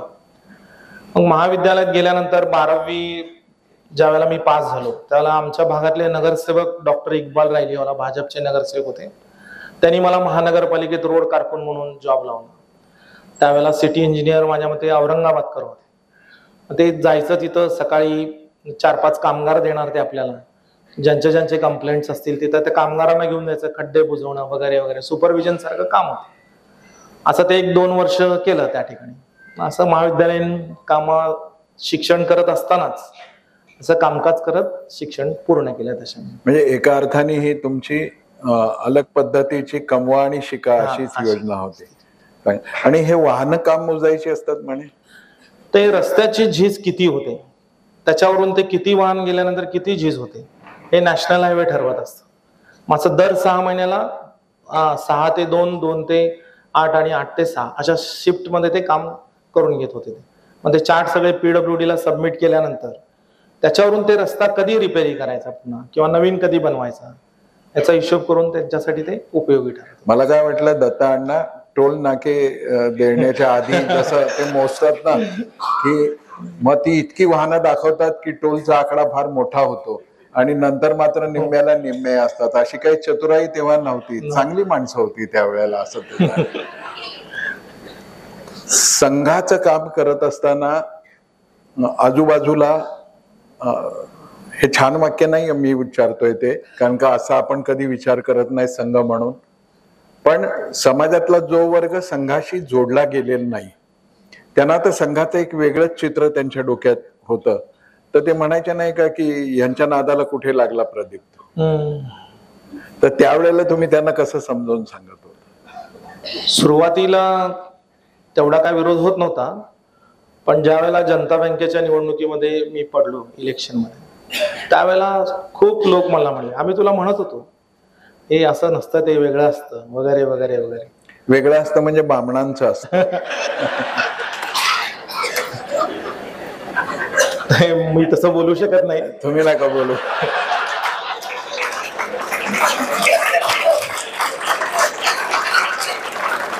पण ज्या वेळेला म्हणजे संधी मिळणार नाही किंवा काय तर होईल लोक टपूनच बसलेले असणार की वा हे असं असतं आम्ही तुला सांगत होतो कशाला वेस्ट टाइम करतो वगैरे. पण मी त्यांच्याकडे दुर्लक्ष केलं कारण माझे विचार पक्के होते संघाबद्दल आणि विचार पक्के असल्यामुळे ते मी विचारापासून कधी दूर झालो नाही. आणि ज्या वेळेला मी पुन्हा संचालक झालो त्यावेळेला तेच लोक मला बुके घेऊन सत्कार पण केले. पण हे जे तुम्ही याच्यातही आहे बोलतानाही सांगितलं की शाखेत नाही गेलं तर वडील जेवायला देत नव्हते. मला डॉक्टर बाबासाहेब आंबेडकरांच्या आयुष्यातला असाच प्रसंग रात्री जोपर्यंत बाबासाहेबांना त्यांची मोठी बहीण महाभारत रामायण किंवा पुराणातल्या गोष्टी सांगायची नाही आणि जोपर्यंत ही मुलं परवच्या आणि संध्याकाळची प्रार्थना करायची नाही तोपर्यंत बाबासाहेबांनाही जेवायला देत नव्हते. इथे जेवढे बाप लोक आहेत सोलापुरातला प्रत्येक जण कोणाचा बापच असतो पण इथे जे खऱ्या अर्थाने बाप लोक आहेत त्यांनी थोडं आपल्या घरामध्ये हे वातावरण निर्माण केलं पाहिजे. पण तुम्ही शाखेत जावं असं वडिलांना वाटायसाठी वडिलांचा शाखेशी काही संबंध आला होता? आता जो किल्ला बगीचा आहे तिथं एक शाखा भरत होती आणि बाळासाहेब पटवर्धन चंद्रकांत पटवर्धन आपल्याला माहित असतील. तर वडिलांना क्रिकेटची आवड असल्यामुळे ते आमच्या शाखेच्या जवळच्या मैदानात वडिलांचं क्रिकेटचे क्लब वगैरे होते तिथं त्यामुळं त्यांचा तिथं संपर्क आला आणि वडील गव्हर्नमेंट सर्वंट असल्यामुळं तेवढं जास्त इन्व्हॉल्व नव्हते पण ते संपर्कात राहिल्यामुळं आपला पण मुलगा संघात गेला पाहिजे यांच्यासारखं झाला पाहिजे शिकला पाहिजे असं वाटत होतं त्यांना. आणि मग त्या पटवर्धनांच्या घराशी मी इतका जुळला गेलो. त्यांचा मुलगा अजय पटवर्धन असेल किंवा ते माझं म्हणजे जाणं येणं तिथंच सुरू झालं आणि मग मग वडील म्हणले आता की मुलगा बरोबर आहे, पण आवर्जून चौकशी करणार आमचे किरण सुतार आहेत, इतर ज्येष्ठ मित्र आहेत संघातले, शाखेत जर गेलो नाही तर ते वडिलांकडे कंप्लेंट करणार. त्यामुळे हे यायला आले म्हणल्यानंतर मी अगोदरच रेडी होऊन कुठेतरी कोपऱ्यात बसलेला असणार, पुस्तक घेऊन वाचत, म्हणजे कमीत कमी अभ्यास करतोय बघून तर ते आमचे शिक्षक वडिलांकडे तक्रार करणार. पण तसं होत नव्हतं. ते त्या आमच्या शिक्षकांनी पण खूप प्रामाणिक माझ्यावर प्रयत्न केले, घडवलं मला त्यांनी. आणि जर काय माझ्या वागण्यामध्ये चुका असतील तर ते वडिलांना सांगत होते. वडील त्यांच्यासमोर काय नाही बोलणार, पण ते गेल्यानंतर माझी हजेरी होत होती, म्हणजे मी पुन्हा त्या गोष्टी करू नयेत. एवढी मोठी एक टेन्युअर मिळाली, 6 वर्ष जिल्हा सरकारी वकील होणं. मला वाटतं ह्याच्या आधी फक्त मराठे साहेब 5 वर्ष होते, 6 वर्षाची ही मिळाली. तर ही एक फौजदारी वकील आणि सरकारी वकील, त्याच्या आधी 27-28 वर्षाचं मोठे इनिंग झालीच होती फौजदारी वकील म्हणून. ही निवड, ह्याची प्रक्रिया कशी असते? ज्यांना वकिली करायची आहे आणि ज्यांना हे उद्देश आहे की मलाही असं पुढे जायचं आहे, तर त्याची प्रोसिजर काय असते, त्याची चयन प्रक्रिया काय असते? जी महाराष्ट्र शासनाकडून रीतसर जाहिरात निघते वृत्तपत्राकडून, वृत्तपत्रामध्ये विधी व न्याय विभागाकडून, आणि ऍप्लिकेशन्स मागवले जातात आणि त्याची स्क्रुटिनी होते. सगळे ऍप्लिकेशन्स घेऊन त्याचे डॉक्युमेंट्स व्हेरिफिकेशन वगैरे वगैरे. जे काय 10 वर्षापर्यंत ज्यांची प्रॅक्टिस आहे वकिली व्यवसाय, तर त्यांनी ते त्याच्यासाठी इलिजिबल असतात त्या पोस्टसाठी, DGP साठी, जिल्हा सरकारी वकीलसाठी. आणि मग ते स्क्रुटिनी झाल्यानंतर त्याची लिस्ट बनवली जाते आणि त्यांना इंटरव्ह्यू साठी कॉल केलं जातं. मुलाखतीमध्ये ऍडव्होकेट जनरल ऑफ महाराष्ट्र यांचे एक प्रतिनिधी या ठिकाणी मुलाखत घ्यायला येतात आणि माननीय कलेक्टर साहेब त्या ठिकाणी असतात. या दोघांच्या माध्यमातून मुलाखती होतात आणि मुलाखतीमधून 3 लोकांचं निवड त्या ठिकाणी केली जाते, 3 वकिलांची, आणि ते 3ही नावं जी आहेत ती शासनाकडे पाठवली जातात आणि मग त्या 3 नावातून एक व्यक्तीची या ठिकाणी जिल्हा सरकारी वकील म्हणून निवड होते. त्याची परीक्षा वगैरे असं काही नसतं, मुलाखत असते. सामान्यतः अशा पदांवर, म्हणजे अगदी हे तर मोठं क्रुशियल पोस्ट आहे, पण एखाद्या मंदिराचं, देवस्थानचं, तीर्थक्षेत्राचं तिथली समिती असते, त्याच्याही नेमणुकीमध्ये सत्ताधाऱ्यांचा हस्तक्षेप, इच्छा खूप असते. तर तुमच्या या नेमणुकीच्या प्रक्रियेमध्ये ही देवेंद्रजींच्या पहिल्या काळात झालेली होती का? मग मधल्या काळात दुसरं सरकार आलं तर त्यांनी काही चिमटे नाही काढले? नाही काढले. म्हणजे जिल्ह्यांमध्ये बदल झाले, बऱ्याच जिल्ह्यांमध्ये जिल्हा सरकारी वकील त्यांनी बदलला, पण आपल्या जिल्ह्याला त्यांनी नाही बदललं. पण असं न होण्याचं कारण त्यांचं सौजन्य आहे की तुमचा प्रामाणिकपणा आहे? दोन्ही म्हणावं लागेल. कारण मी त्या ठिकाणी काम करत असताना की कोणत्या पक्षाचा आहे, कोणत्या धर्माचा आहे याचा विचार केला नाही. जरी काँग्रेसचे असतील, राष्ट्रवादीचे असतील, इतर पक्षांचे असतील, ज्यांचं काम कायद्याच्या चौकटीत बसतं त्या सगळ्यांची आपण कामं कायदेशीररित्या केली. त्यामुळे आता मी भाजपच्या सरकारने माझी नेमणूक केली, मग काँग्रेस चालल्यावर मी बघून घेतो असं वगैरे अशी सुडाची भावना त्या ठिकाणी मी केली नाही. त्यामुळं एक प्रतिमा चांगली निर्माण झाली होती की बा पक्षपातीपणा तो करत नाही, धर्माचा वगैरे असला काही विषय नसतो, आणि मग प्रामाणिकपणे काम करणाऱ्या माणसाला कशाला बदलायचं, असे पण विषय झाल्याचं माझ्या कानावर आलं. त्यामुळं बदलला नाही त्यांनी. असं याचा अर्थ सत्ता कोणाच्याही पक्षाची असो, प्रामाणिक माणसाला हात लावताना थोडा विचार अजूनही करतात. ही पण महाराष्ट्रात जगायसारखी स्थिती निर्माण करणारी गोष्ट आहे असं मला वाटतं. 100 लोकांना जन्मठेप, 100+ असं तिथे म्हटलं. हा आकडा शतक, सेंचुरी म्हणून छान वाटतो, पण हे खूप कठीण टास्क आहे. त्याचं कारण असं, FIR दाखल करण्यापासून चार्जशीट मध्ये लावणाऱ्या कलमांपर्यंत पोलीस खात्यामधले इतके चतुर लोक असतात, ते सगळे कायदे पंडितच असतात की ह्याला अडकवायचं आहे की सटकवायचं आहे की सोडायचं आहे, हे बरोबर त्यांच्या डोक्यामध्ये असतं.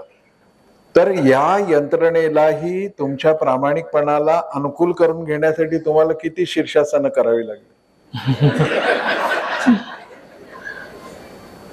उत्तर देता येणार नाही, पण करावी लागली. कारण का खूप कठीण गोष्ट असते ही. तिथे काय लिहिलंय याच्यावर खूप महत्वाचं असतं. असं जर नसतं तर तुम्ही लक्षात घ्या किती, मी सांगतोय की हे तारेवरची कसरत आहे. कन्व्हिक्ट करणं एखाद्याला जन्मठेपेसाठी, फाशीसाठी आपल्याला वाटतं तितकं सोपं नाही. प्रामाणिकपणा तर असावाच लागतो, पण त्याही पेक्षा कायद्याची चौकट अशी भक्कम करावी लागते की ज्यांना कोणाला इच्छा आहे की ह्यातनं पळवाट काढायची त्यांना नाही. डिजिटल एव्हिडन्स उपलब्ध आहे. शेकडो लोक साक्ष द्यायला तयार आहेत. त्यांचे व्हिडिओमध्ये चेहरे दिसत आहेत. वर्तमानपत्रामध्ये काय आलंय हे दिसतंय.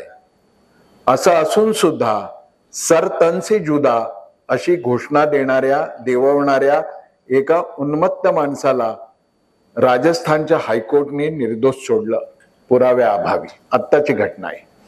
याचं कारण त्यावेळेच्या सरकारने संरक्षण दिलं होतं आणि इशारे केले होते आणि मग तशीच केस उभी राहिली.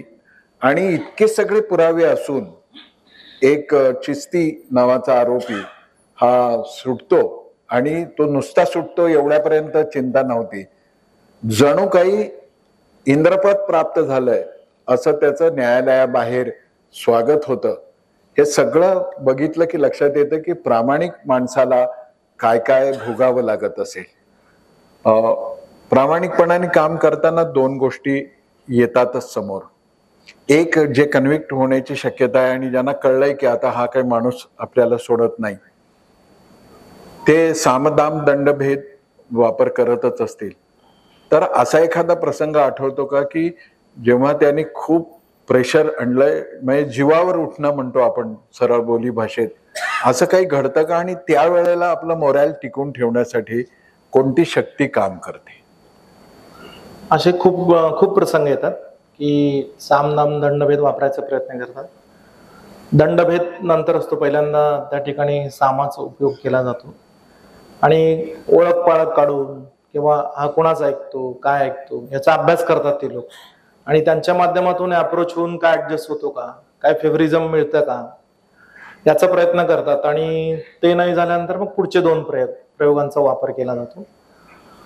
परंतु संघामध्ये बालपणापासून असल्यामुळे जे धाडसी खेळ आम्ही संघामध्ये खेळलेलो, उदाहरणार्थ लाहोर किसका आहे, आपण एक गोलमध्ये उभा राहायचं आणि सगळे स्वयंसेवक आपल्यावर आक्रमण करत असतात आणि आपण ते गोल सोडायचं नसतं.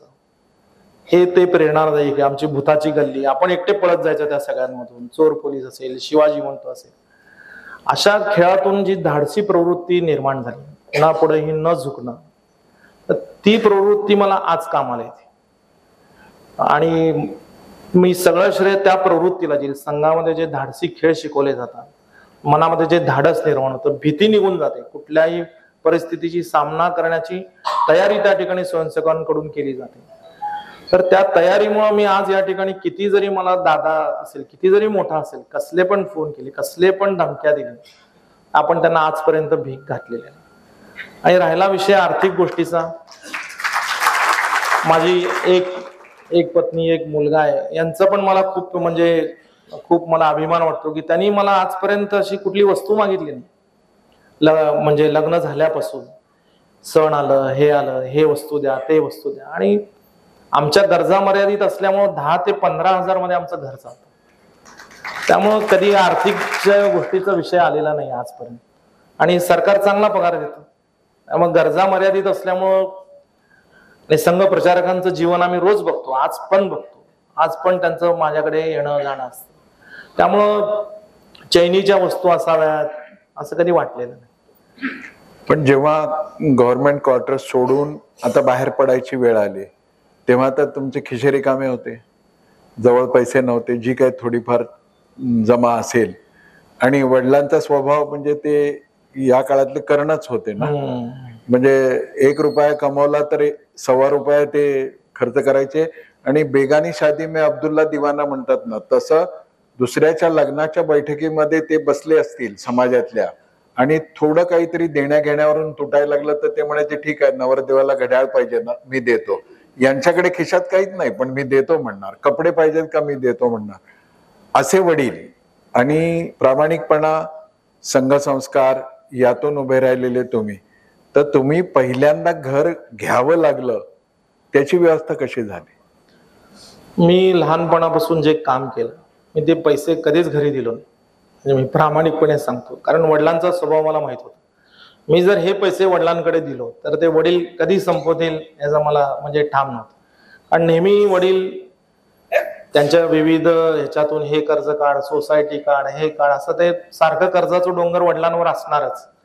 आणि किती पण पैसे दिले तर म्हणजे त्यांना पण कुठलं व्यसन नव्हतं, पण हा असा दिलदार स्वभाव जो होता हे असावा, पण कर्ज काढून लोकांना मदत करावी असा नसावा असं माझं मत होतं. आणि आपण जर कमवलेले जर सगळे पैसे दिलो, कारण माझ्याकडे लॉ होईपर्यंत माझ्याकडे सायकल होती, मला माहित होतं की आपण वकील झाल्यानंतर सायकलवर गेलो तर क्लायंट आपल्याकडे येणार नाही, त्यामुळे आपल्याला पुढं छोटी का होईना गाडी घ्यावी लागणार आहे. असं मी विचार करून म्हणजे मी बऱ्याच म्हणजे जसं आता चित्रफितीमध्ये दाखवलं, उदबत्ती बनवणं, रेडीमेड कपडे शिवणं असेल, महानगरपालिकेतली नोकरी असेल, LIC ऑफिसमध्ये टायपिस्ट होतो, आपले विनायकराव दाते यांच्या HS सोनी अँड कंपनीमध्ये ऑडिटर म्हणून 3 वर्ष काम केलं, LIC एजंट होतो. असे मी भरपूर जॉब केले होते. लॉ कॉलेजमध्ये 16 वर्ष लेक्चरर होतो, MBA ला 5 वर्ष लेक्चरर होतो, भारतीय विद्यापीठला होतो, कॉमर्स कॉलेजला मर्कंटाईल लॉ शिकवत होतो. असं मी 2-3 असं ट्रिपल जॉब करत करत वकिली करत होतो. आणि हे पैसे सगळे जमा करून ठेवलेले होते. आणि मला निश्चित माहित होतं की आज ना उद्या वडील रिटायर होणार, आणि रिटायर झाल्यानंतर आपल्याला हे क्वार्टर सोडावे लागणार, आणि त्यावेळेला वडिलांकडे कुठले पैसे नसणार ह्याची पण मला गॅरंटी होती.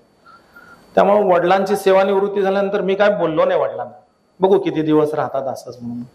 त्यांनी त्यांच्या परीनं 6-7 महिने त्यांनी घर शोधलं, परंतु त्यांच्याकडे जे रिटायरमेंटचे पैसे 3 लाख रुपये होते त्यांना मिळाले होते. तेवढ्यात काय त्यांना ते घर जमलं नाही कुठं घेणं. मग त्यांनी स्वतःच मला एकदा असं आई बरोबर बसून बोलले की माझ्याकडे 3 लाख रुपये आहेत, हे घे आणि याच्यातनं कुठं घर मिळतंय का बघ घे. मला माहित होतं की 3 लाख मध्ये कुठं घर येत नाही. मग मी माझ्या जवळचे आजपर्यंतचे कमवलेले पैसे आणि स्टेट बँक ऑफ इंडिया मधून त्यावेळेला पर्सनल लोक 2 लाख रुपये काढलेले होते. असं मिळून जवळपास 7.5 लाख रुपये आणि 2 लाख रुपये कर्जाचे, असे 9.5 लाख रुपये मध्ये मी कुरेशी गल्ली म्हणून आहे आमच्या लष्करमध्ये पाठीमध्ये, तर त्या ठिकाणी मी पहिलं घर त्या ठिकाणी पत्र्याचं घर घेतलं त्याच्यात. आणि मग ते तिथून मग आमचं स्वतःच्या घरामध्ये राहायचा आनंद झाला. आणि 2 व्हीलर कधी घेतली? 2 व्हीलर लॉ झाल्यानंतर म्हणजे कम्प्लीट झाल्यानंतर, लुना आपली सुपर लुना होती ती कर्ज काढून घेतली आणि लग्न पण झालेलं होतं. पण आमचं ते आम्ही सिद्धेश्वर मंदिरला गेल्यावर थोबडे साहेब आहे ते चढ लुनावर चढतच नव्हता. बायकोला खाली उतरावं लागणार, मी गाडी घेऊन पुढे जाणार. चेष्टेत आमच्या बायकोला म्हणत पण होतो जरा आई वडिलांना स्प्लेंडर वगैरे असली गाडी तर ती कधी पण त्यांच्या आई वडिलांना सांगितली नाही, पण आपलं थोडं वाटतं ना तसं झालं.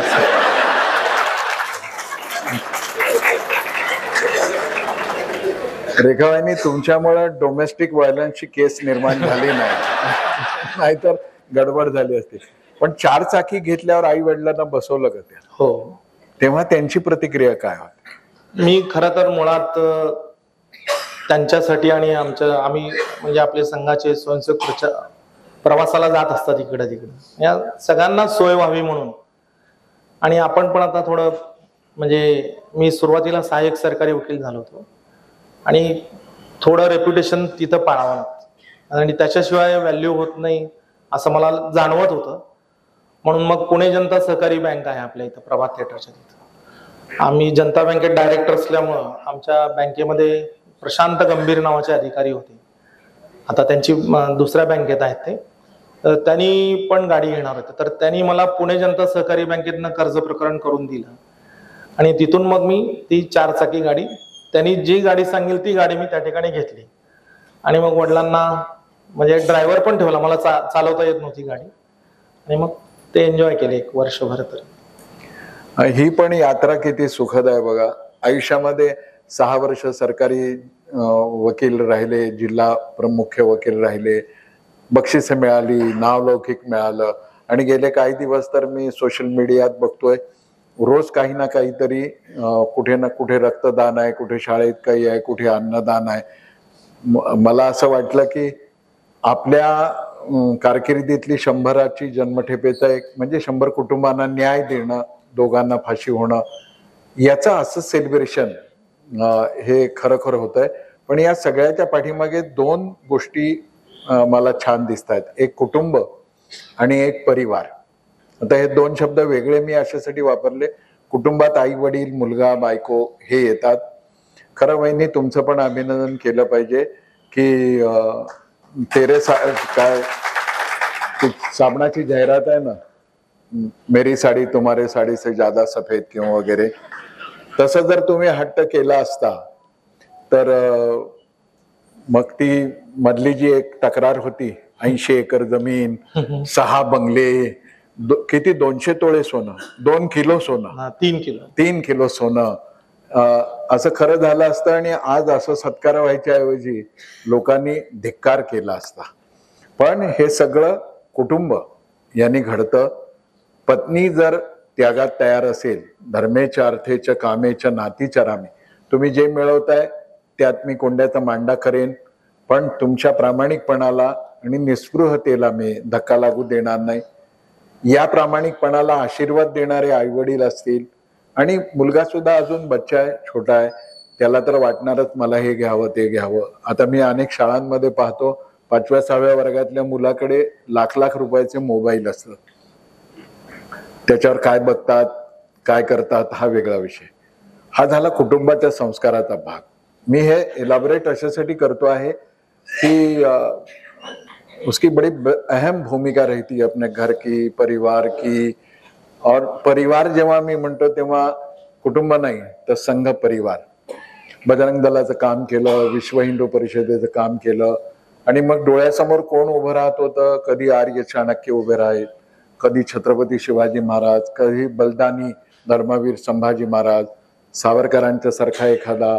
या सगळ्यांच्या कथा, चरित्र, मला असं वाटतं की तुमच्या माझ्या कुटुंबातही हे सगळं सहज घडू शकतं, पण आपण त्याच्याकडे इतक्या गंभीरपणे पाहत नाहीये. आपल्याला असं वाटतं की खूप मार्क मिळवणं आणि पहिला, दुसरा, तिसरा येणं, यावं ते प्रत्येक रेसमध्ये आपला घोडा जिंकावा असं वाटणं स्वाभाविक आहे. पण कधी कधी न जिंकणारे घोडे सुद्धा फार कामाचे असतात. कशाकडे लक्ष द्यायचं पालकाने, हा नुसता एका मित्राचा दुसऱ्या मित्रांनी केलेला कौतुक सोहळा नाहीये. त्याच्या आतून एक मेसेज आहे, संदेश आहे की माझ्या घरामध्ये सुद्धा प्रदीप निर्माण करता येऊ शकतो. आणि हे पण तुमच्या आई वडिलांचं, तुमचं नाव आत्यांनी ठेवलं की आई वडिलांनी? माहित नाही.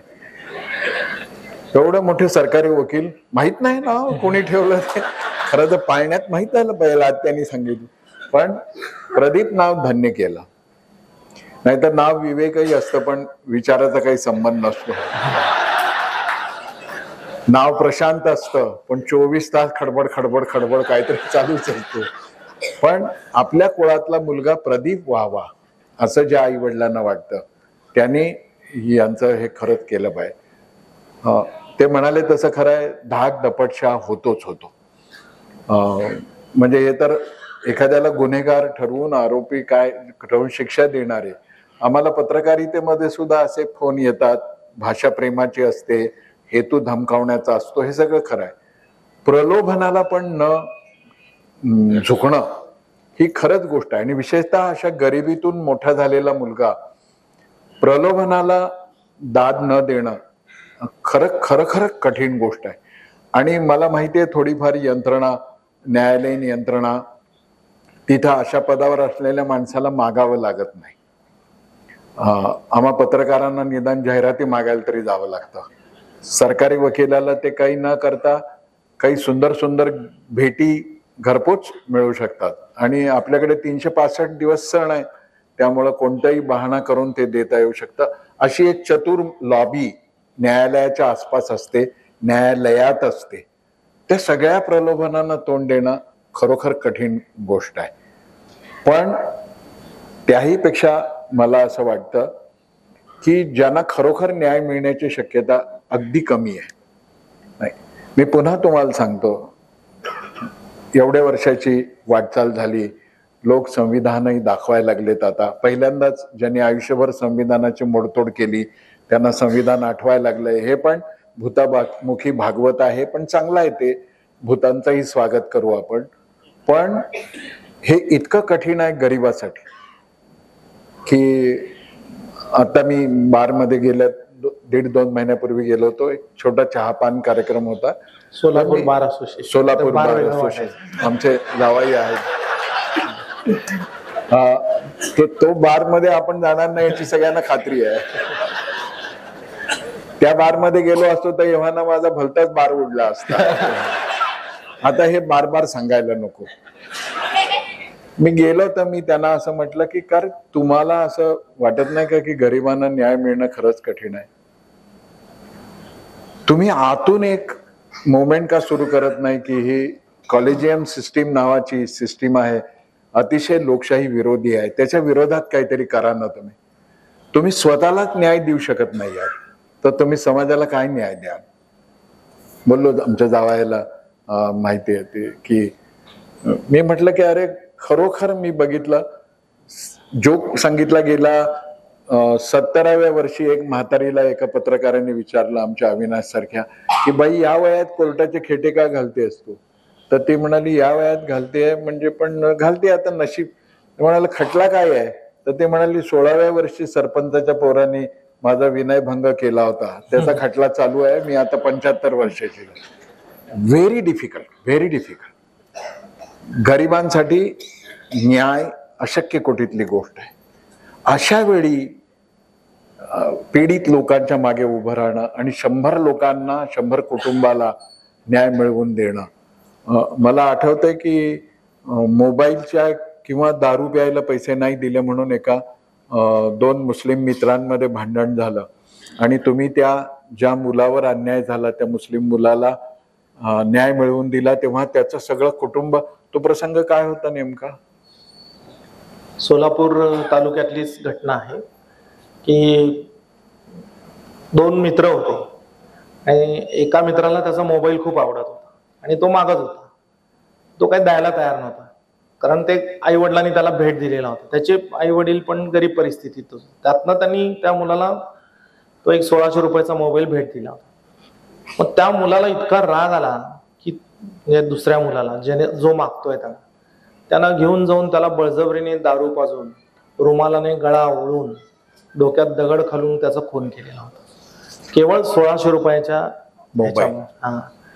आणि प्रत्यक्षदर्शी साक्षीदार कोण नव्हता त्याच्यामध्ये. सगळं परिस्थितीजन्य पुरावा होता. पोलिसांनी पण छान तपास केलेला होता त्याच्यामध्ये. आणि मग पण तो मुलगा इतका लाडका होता म्हणजे त्या मुलाचे फॉरेन फ्रेंड्स होते. आणि तो गाईड सारखं पण काम करत होता सोलापूर जिल्ह्यामध्ये. आणि मग म्हणजे त्यांचे वडील असं म्हणजे स्मृतिभ्रंश झाल्यासारखं वागत होते आणि तेच फिर्यादी होते त्या केसमध्ये. म्हणलं अशा परिस्थितीमध्ये साक्ष कशी नोंदवायची यांची?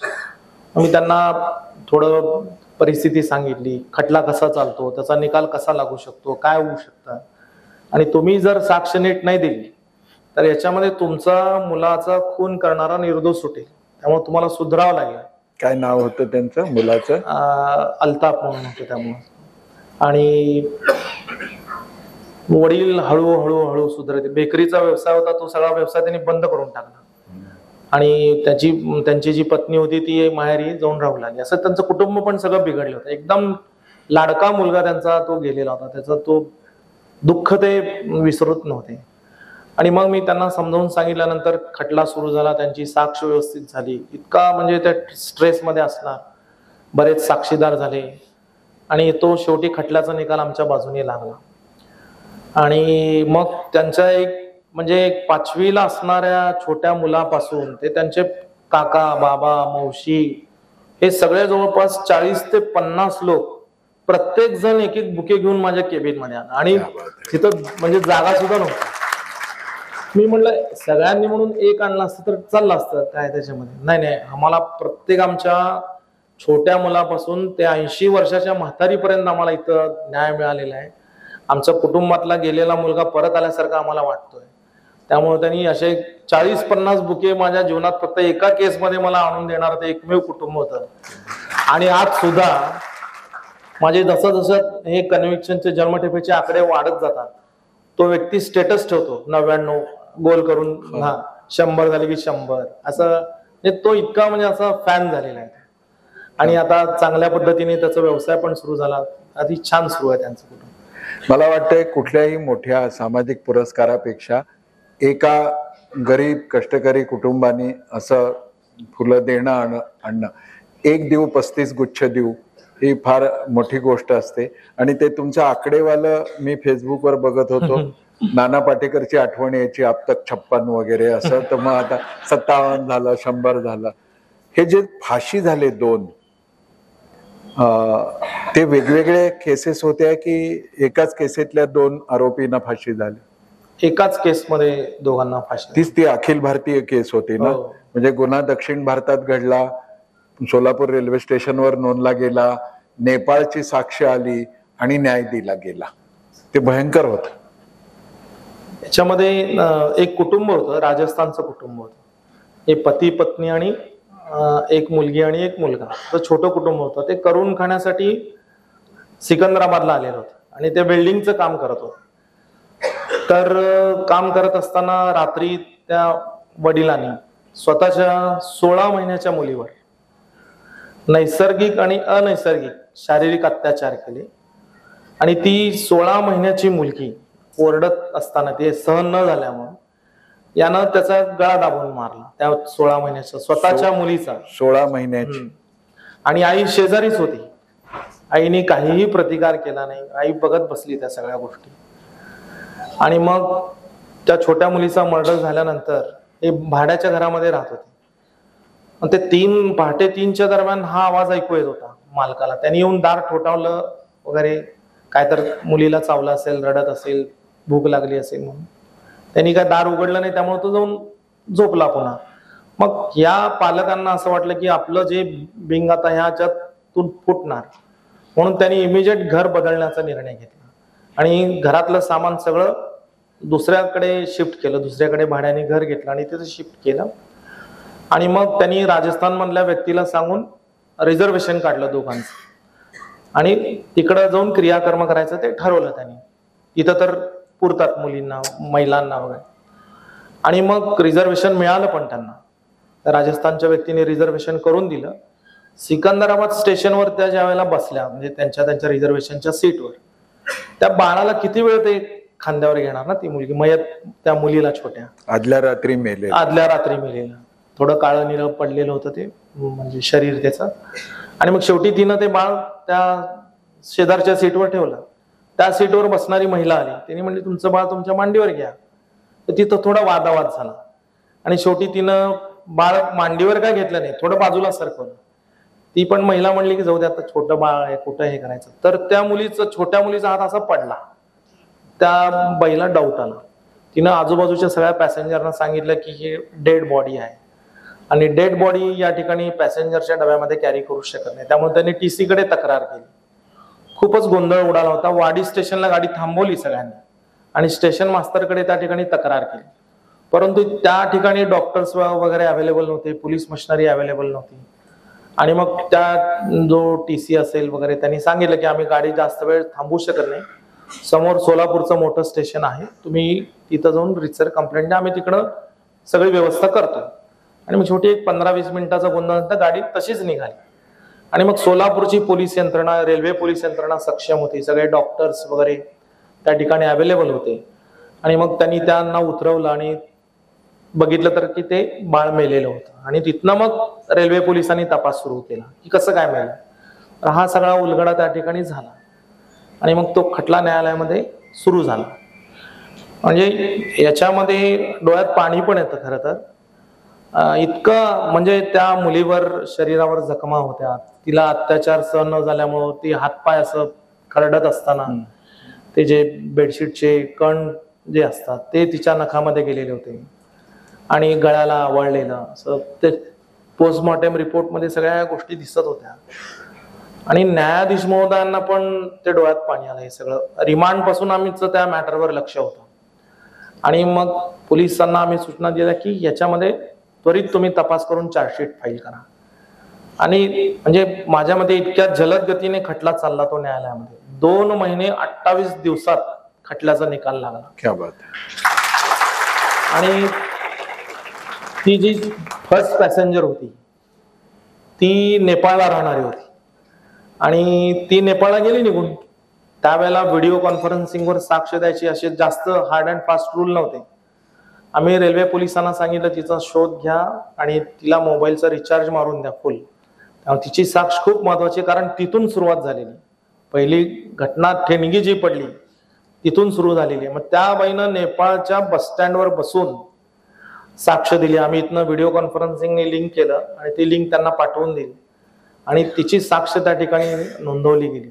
बरेच सगळे, मग घर मालक असेल, तो रिझर्वेशन काढून देणार असेल, TC असेल, आजूबाजूचे साक्षीदार असतील, घर मालक जो असेल, नवीन घर मालक, जुना घर मालक, यांचं वागणं कसं होतं, असे सगळ्या गोष्टी, डॉक्टर्स असतील, त्या वाढण्या इथले सोलापूरचे जे पहिल्यांदा तपासणारे डॉक्टर, पोस्टमॉर्टम करणारे डॉक्टर, जरी प्रत्यक्षदर्शी पुरावा नसला तरी परिस्थितीजन्य पुरावा इतका स्ट्रॉंग होता आणि रेल्वे पोलिसांनी खूप छान तपास केला. म्हणजे त्यांना पण जसं पोलीस आपण बघतो की पोलीस आमच्या हद्दीत येत नाही, तुमच्या हद्दीत येतं, म्हणून ते घटना सुरुवात तिथं झालेली आहे सिकंदराबादला, त्यामुळे तुम्ही तिकडं केस लॉन्च करा, असं वगैरे काही न करता पोलिसांनी याच्यामध्ये स्वतः फिर्यादी झाले पोलीस याच्यामध्ये आणि त्यांनी फिर्याद नोंदवली आणि मग तो तपास तिथल्या पोलिसांनी खूप छान पद्धतीने केला. सर्व साक्षीदारांनी अतिशय उत्तमरित्या साक्ष नोंदवली आणि 2 महिने 28 दिवसात त्यांना आपण फाशीपर्यंत पोहोचवलं. ही एका अर्थाने नेपाळ भारत अशा 2 देशात चाललेली केस, पहिला डिजिटल एव्हिडन्स असेल तो इथल्या न्यायालयात सादर झालेला. म्हणजे माणूस किती नीच होऊ शकतो. 16 महिने हे काय वय असतं का, आणि पोटची पोर, जिवलग मित्र, मोबाईलसाठी त्याची हत्या, असे सगळे अमानवीय प्रकार बघून आपलं डोकं शांत ठेवण्यासाठी काही थोडी आध्यात्मिक बैठक पण असण्याची गरज आहे असं मला वाटतं. तर असं काही आध्यात्मिक तुम्ही करता साधन की ज्यामुळं हे असं पाहिलं, म्हणजे सर्जन्सना नेहमी मी विचारतो की रोज इतकी चिरफाड केल्यानंतर मग हात धुवून जेव्हा तुम्ही घरी येऊन जेवत असाल तेव्हा तुमचं मन कसं शांत राहतं. आपण रस्त्यावरचा एखादा छोटा मोठा ऍक्सिडेंट बघितला तर जेवताना आपण बेचैन होतो. तर त्यांची पण एक साधना असते, ती वेगळीच असते, ती पण अध्यात्माच्या जवळ जाणारीच असते आणि आहेच ते कौशल्यच आहे. तसं काही तुमच्या जीवनात कोणी मार्गदर्शन भेटलं, गुरु भेटला, अध्यात्माची आवड वाटली? लॉ माझं पूर्ण झालं. आमचे अग्रवाल सर आहे तिथे बसलेले, त्यांच्याकडे मी ट्युशनला जात होतो. जॉब करणार, ट्युशनला जाणार, कॉलेजला जात नव्हतो. आणि मग ते पण प्रसिद्ध फौजदारी वकील होते. तर त्यांच्याकडनं कसं आपल्या कामावर कंट्रोल ठेवला पाहिजे, कसं प्रामाणिक राहायला पाहिजे, याचे धडे मी त्यांच्याकडे जवळपास 5 वर्ष ज्युनियरशिप केली आणि त्यांच्याकडनं मला हे धडे मिळत गेले. आणि सुरुवातीला मग इंडिपेंडंट प्रॅक्टिस सुरू केल्यानंतर माझ्याकडे तसे जास्त मोठे असे गंभीर स्वरूपाचे खटले नव्हते. परंतु सरकारी वकील झाल्यानंतर मोठमोठ्या डिफेन्स लॉयर समोर असणार, त्यांच्याबरोबर खटले सुरू होते. मग नवीन सरकारी वकील असल्यामुळे पूर्ण जोशामध्ये आम्ही ते खटले चालवत होते. मग ते आमचे थोबडे साहेब असतील, माने साहेब असतील, इथे जे ज्येष्ठ वकील आहेत डिफेन्स लॉयर, मग ते आम्हाला सांगणार एवढं म्हणजे जास्त हे करणं बरं नसतं, मॅटर मध्ये आहे तिथपर्यंत ठीक आहे, जास्त मनस्ताप करायचा ना, मग करून घ्यायचा नाही, उद्या आपल्याला कमी जास्त झालं तर काय, अभ्यासापुरतं, कोर्ट पुरतं, चार्जशीट पुरतं तिथपर्यंत ठीक आहे. पुन्हा जर तुम्ही तुमच्या मानसिक स्थितीवर, शारीरिक स्थितीवर याचा परिणाम झाला तर पुन्हा राहिलेले खटले तुम्ही चालवायला नसणार जागेवर. असे नेहमी सल्ले या ठिकाणी ज्येष्ठ फौजदारी वकिलांकडनं, जरी ते माझ्या विरोधात असले तरी बाहेर आल्यानंतर खूप मित्रत्वाचे सल्ले त्यांनी मला दिले. आणि मी आज जे काही आहे, आमचे सिनियर अग्रवाल सर आणि ज्येष्ठ सोलापुरातले जे सगळे फौजदारी वकील आहेत, अनुभवी, आम्ही कोर्टामध्ये जरी एकमेकांसोबत भांडत असलो तरी पण आता मला कोरोना झाल्यानंतर जसं त्या हॉस्पिटलमध्ये थोबडे साहेबांनी त्या डॉक्टरांना सांगून सगळी व्यवस्था केली, एक खूप म्हणजे एक मोठ्या भावांसारखं यांचं वागणं असतं न्यायालयामध्ये आणि खूप आपुलकीने सरकारी वकील जरी असले तरी ट्रीटमेंट देतात. आणि यांची शिकवण, यांचं आचार विचार डोळ्यासमोर ठेवून आणि मग संघाचे प्रचारक मी जसं बोललेलो आहे आणि मी 12वीला ज्यावेळेला होतो, मी माझ्या शाखेमध्ये एक मित्र होता शंतनू झुंजरवाड म्हणून, त्याची बहीण ज्योती झुंजरवाड होती. त्यांच्या घरी स्वाध्यायाची मालिका चालत होती, पूजनीय पांडुरंग शास्त्री आठवलेची. आणि त्यांच्याकडून मला सगळे हे म्हणजे त्यावेळेला मला म्हणजे आपल्या धर्माचं दुर्दैव, मला 12वीला मग भगवद्गीता कळाली, जे आपल्याला बालपणापासून माहित पाहिजे. मग जेवताना कुठला मंत्र म्हणायचा, भोजन मंत्र असेल, सकाळी उठल्यानंतर कराग्रे वस्ती असतील, झोपताना कोणता मंत्र म्हणायचा, जमिनीवर पाय ठेवताना कोणता मंत्र, हे सगळं त्यांनी त्या ठिकाणी मला शिकवलं. पसायदान असेल, मनाचे श्लोक असेल, ते रोज सकाळी प्रभात फेरी निघणार आमची. आणि मग मी तिथं शिकून मला मीच तिथं मग मी म्हणणार माझ्या पाठीमागे ते म्हणत होते. मग ती अध्यात्माची शिकवण मला त्या ठिकाणी त्या स्वाध्यायाच्या माध्यमातून लाभली. संघामध्ये तेवढं अध्यात्म नसतं, देशभक्ती, समाजप्रेम, राष्ट्रप्रेम, कसं जगलं पाहिजे माणसाने, इथपर्यंत शिकवणं, पण अध्यात्माची जोड संघातनं तेवढी मिळत नाही. मग त्या स्वाध्यायाच्या ह्याच्यातून मला खूप अध्यात्म शिकायला मिळालं. सगळे मंत्र, तंत्र, धर्म काय आहे आपला, आणि ते सगळं आज पण रामरक्षा म्हणणं असेल, हे आजपर्यंत माझ्या हे असल्यामुळे मला ज्या वेळेला मी थोडंसं डिस्टर्ब होतो, आता मोबाईलमध्ये सगळे आहेत अवेलेबल मंत्र, आम्ही लावून शांत किंवा ऑफिसमध्ये एक 5 मिनिटं लावून बसले की क्लीन होतं सगळं. असं चांगला स्तोत्र मंत्र यांनी मन शांत करायचं. मन शांत करण्याचे दुसरे मार्ग घेतले नाहीत तुम्ही, किती चांगलं झालं. जाता जाता फक्त दुरुस्ती करतो, आम्हाला संपादकांना खोड असते ती चुकीची दुरुस्ती करायची. संघात अध्यात्म नसतं हे या अर्थाने खरं आहे की स्तोत्र मंत्र एवढ्या पुरतं नाही, पण या स्तोत्र मंत्रामध्ये संस्कार आहे आणि संघाच्या जीवनात अध्यात्माचा आचार आहे. म्हणजे अध्यात्म वेगळं त्यात करता येत नाही. आता माननीय नितीनजी गडकरींनी संघावरती एक पुस्तक लिहिलंय, छान पुस्तक लिहिलंय, त्याचं विमोचन आता आहे. तर त्याचं प्राक्कथन प्रस्तावना मला लिहायला सांगितली त्यांनी, आणि माझ्या मनात एक विचार आला, संघाचं अध्यात्म कळावं म्हणून. 1925 साली संघ स्थापन झाला, आता 100 वर्ष होत आहे. संघाची प्रार्थना रोज किती ठिकाणी म्हटली जात असेल, किती स्वयंसेवक म्हणत असतील, असं 100 वर्ष चाललेलं आहे. आपल्याकडे अध्यात्मात असं म्हटलं जातं की एक मंत्राचं पुरस्चरण केलं तर त्याची ताकद तेवढी वाढते. 1000 वेळा केलं, 10,000 वेळा केलं, लाख वेळा केलं. संघाची प्रार्थना करोड वेळा म्हटली गेली आहे. त्यामुळं संघाची प्रार्थना हा कलियुगामधला प्रामाणिकपणा, धैर्य, अध्यात्म, कुटुंब प्रबोधन या सगळ्यातला महामंत्र जर कुठला असेल तर अब्जावधी वेळा म्हणली गेलेली ही संघाची प्रार्थना आहे. त्यामुळे तिथे अध्यात्म जगलंच जातं.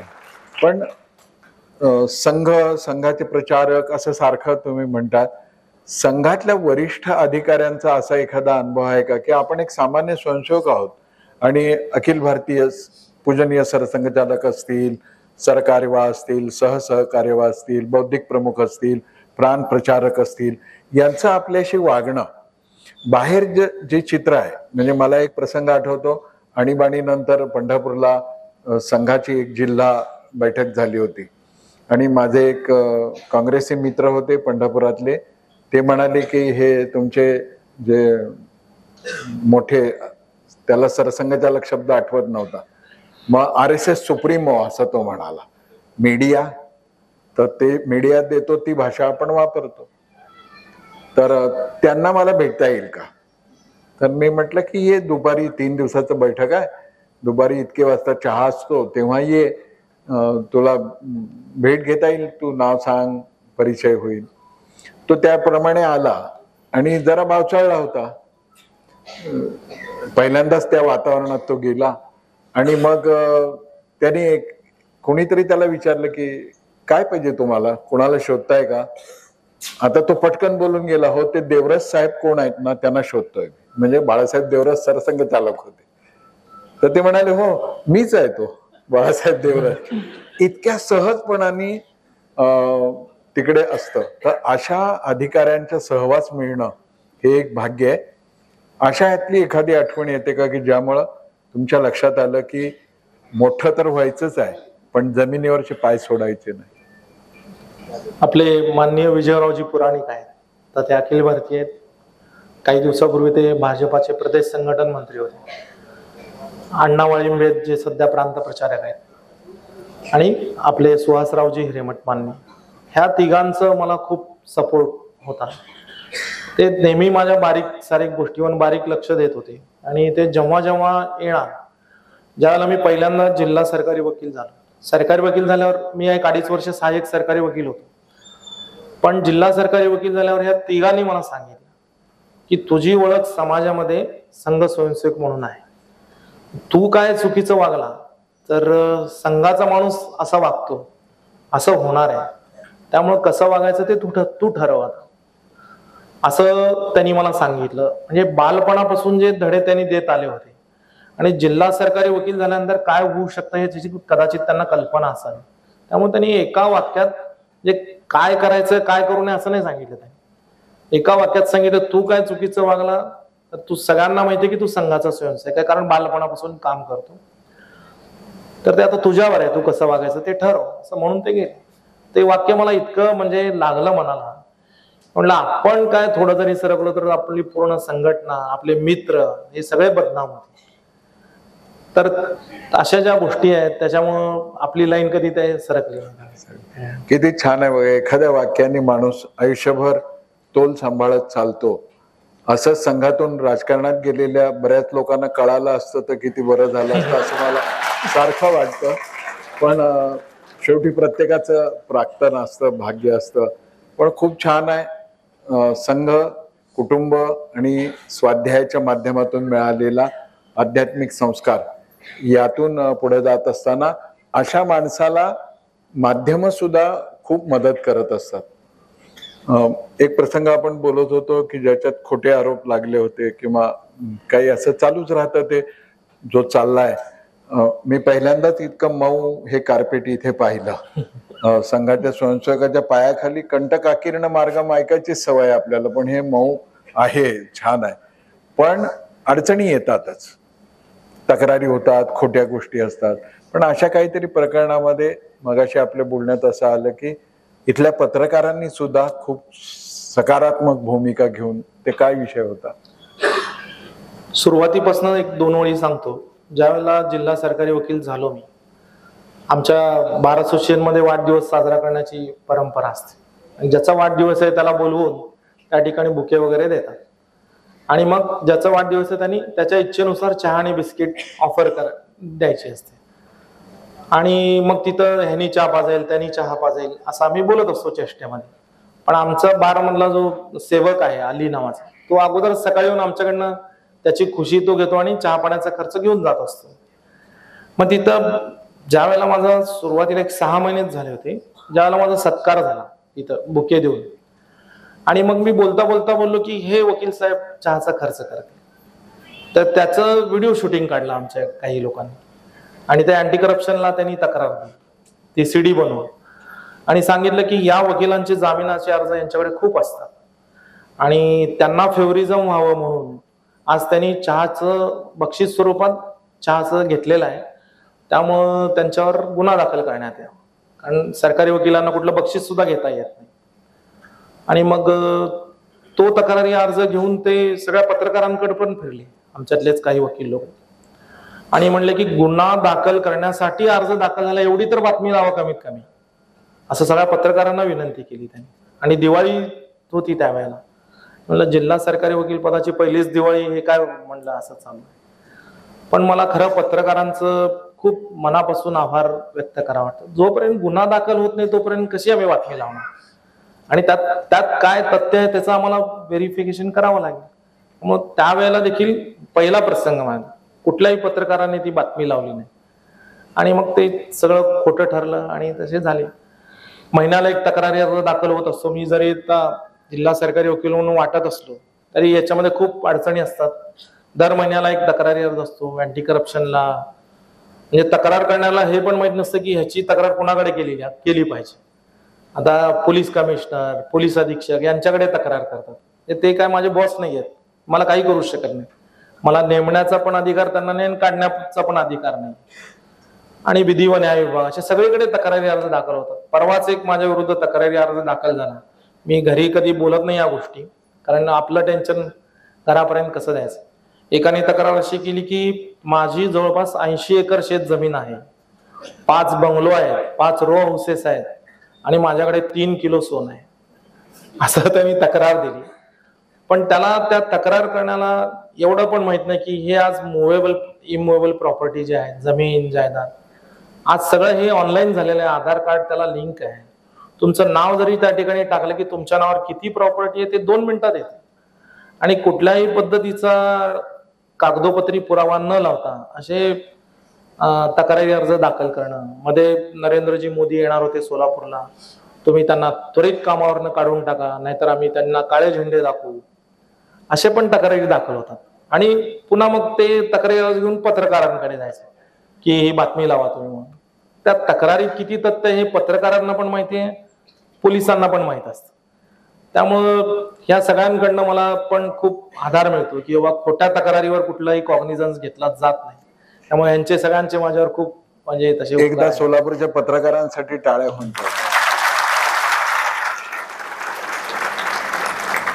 काय गप्पा असतात त्याला अंत नसतो. आणि विशेषतः अशा एका वेगळ्या क्षेत्रातल्या छोट्या मोठ्या गोष्टी, ते व्हिडिओ क्लिपचं जे सांगितलं तेव्हा अँटी करप्शनच्या अधिकाऱ्याच्या मनात असं आलं असेल, काही सांगतात हे क्लिप करणारे, कोणी वकील आपल्या पैशांनी दुसऱ्याला चहा पाजतो होय, असंही त्यांच्या मनात आलं असेल, कदाचित आलं असेल. पण छान वाटलं प्रदीपजी तुमच्याशी गप्पा मारून. वहिनी चांगला स्वयंपाक करत असल्या पाहिजेत असं वाटतं मला. तर कधीतरी त्याचाही अनुभव घेतला तर पुढच्या मुलाखतीत त्याचाही प्रश्न आणता येईल आपल्याला. पण खूप मजा येते हे सगळं ऐकायला. पण शेवटी आपण काही सर्वोच्च न्यायालय नसल्यामुळं अपरात्रीपर्यंत हिअरिंग चालू ठेवणं काही बरोबर नाही. आपण सभ्यता पाळणारे लोक आहोत. कितीतरी गोष्टी आहेत, कितीतरी पैलू आहेत. गरिबीवर मात कशी करता येते, नैतिक मूल्यावर कसं जगता येतं, संघासारख्या संघटनेच्या संस्कारांनी आत्मबल कसं मिळतं, व्यक्तित्व विकास कसा होतो, अशा अनेक पैलूंनी खरं तर अशी माणसं हे पद, हा अधिकार काही दिवसांनी संपेल. पण माझ्या मनातली जी बोच आहे ती आहेच. व्यवस्थेत परिवर्तन व्हायचं असेल तर अशा लोकांनी केवळ ह्या पदांच्या पुरतं आपलं कर्तृत्व मर्यादित न ठेवता अधिक व्यापक खरोखर परिवर्तन घडवू शकणाऱ्या मूळ धारेत म्हणजे राजकीय क्षेत्रात खरं तर प्रवेश केला पाहिजे. आणि तिथे बसून तिथे संघर्ष करून अनेक व्यवस्था बदलाय. जसं आता IPC बदललं गेलंय, शिक्षण क्षेत्रामध्ये बदल होतोय, आरोप होणारं शिक्षणाचं भगवीकरण होतंय. छानच आहे. सगळ्या जगण्याचं भगवीकरण झालं पाहिजे. शिक्षणाचंच काय, सगळ्या जगण्याचं भगवीकरण. अनेक गोष्टी आहेत. या सगळ्यांना खूप चांगली दिशा द्यायची असेल तर अशी माणसं सर्व क्षेत्रात असली पाहिजेत आणि त्या क्षेत्रात तर अगदी आवश्यक असली पाहिजेत. तुमच्या डोक्यात मी काहीतरी किडा सोडतोय असं समजू नका, नाहीतर उद्यापासून भाजपवाले तुम्हाला त्रास द्यायला सुरुवात करतील की ह्याला नागपूरहून पढवून आणलं होतं का इथे, असं आमच्यावर मनोवैज्ञानिक दबाव आणायला. तसं भाजपवाले कोणाच्या दबावात येत नाही फारसं. पण छान वाटलं मला. अशा लोकांनी पुढे आलं पाहिजे, त्या क्षेत्रातही गेलं पाहिजे. आणि सोलापूरकरांचंही करावं तेवढं अभिनंदन थोडं आहे की खूप असा चांगला, असे मित्र भेटणं सुद्धा एक वेगळीच गोष्ट असते. पण ही पण संघाच्या खेळातली जादू आहे की तिथे ज्याचे खांद्याला खांदे भिडतात त्याचं काळजाला काळीच भिडतं आणि आयुष्यभर ती मैत्री अतूट राहत असते. प्रदीपजी, सौ वहिनी, त्यांचे चिरंजीव, या सगळ्यांचं मी अभिनंदन करतो. पुढच्या सगळ्या वाटचालीला पण मी शुभेच्छा देतो. असा सोहळा वेगवेगळ्या क्षेत्रातल्या मान्यवर लोकांच्या मित्रांनी जर केला आणि जर मला बोलवलं तर मी येईन असं आश्वासन पण देतो. आणि इतक्या चांगल्या कार्यक्रमाची सांगता, आभार प्रदर्शन वगैरे हे कृत्रिमतेने न करता आपण पसायदानांनी करणार आहोत. रसिका कुलकर्णी आणि सानिका कुलकर्णी या दोघी जणी पसायदान म्हणणार आहेत. उभं राहायची गरज नाही, जागेवर बसूनच आपण पसायदान म्हणू. त्या सुरुवात करतील. आपल्याला जर गुणगुणावं वाटलं तर आपण गुणगुणायला हरकत नाही. पुन्हा एकदा मी प्रदीप सिंहाच्या मित्रपरिवारांचे ऋण मानतो. तुमच्या उपस्थितीबद्दलही खूप आनंद व्यक्त करतो आणि पुन्हा तुम्हाला शुभेच्छा देऊन माझ्या वाणीला विराम देतो. वंदे मातरम.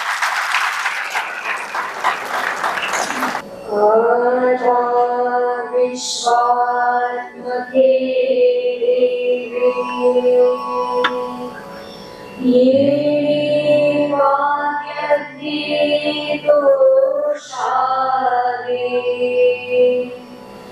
दोषोरी वसरादे वसायदा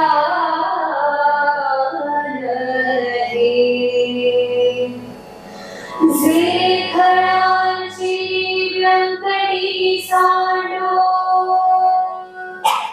तया सत्कर्मी रतिवाडो भूता परस्परे पडो मैत्र जीवांचे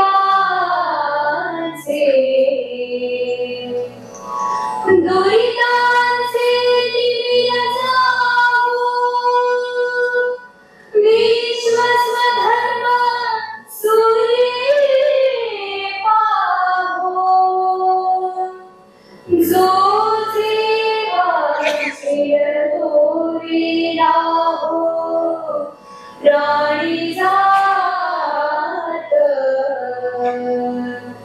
वर्षत सकळ मंगली ईश्वर निष्ठांची मालियाळी अनवरत भूमंडळी भेट तू भूता सदा कल्पतरूंचे आरव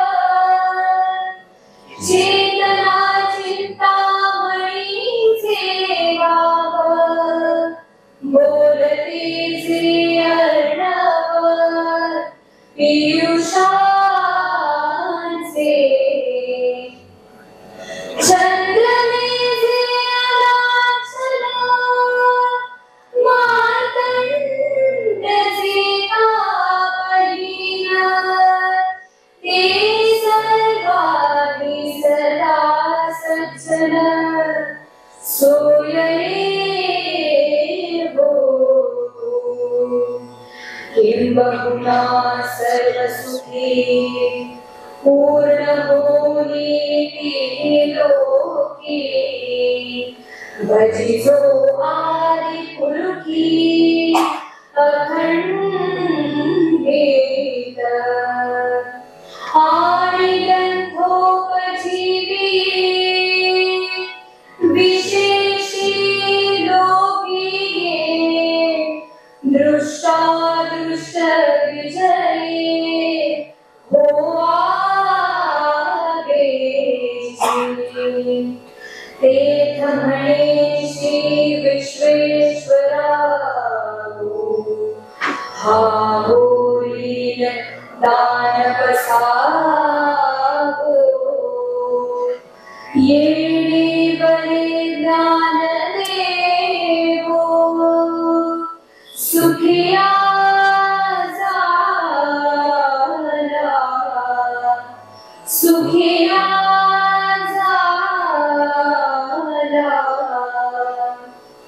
ओम शांती शांती शांती. धन्यवाद.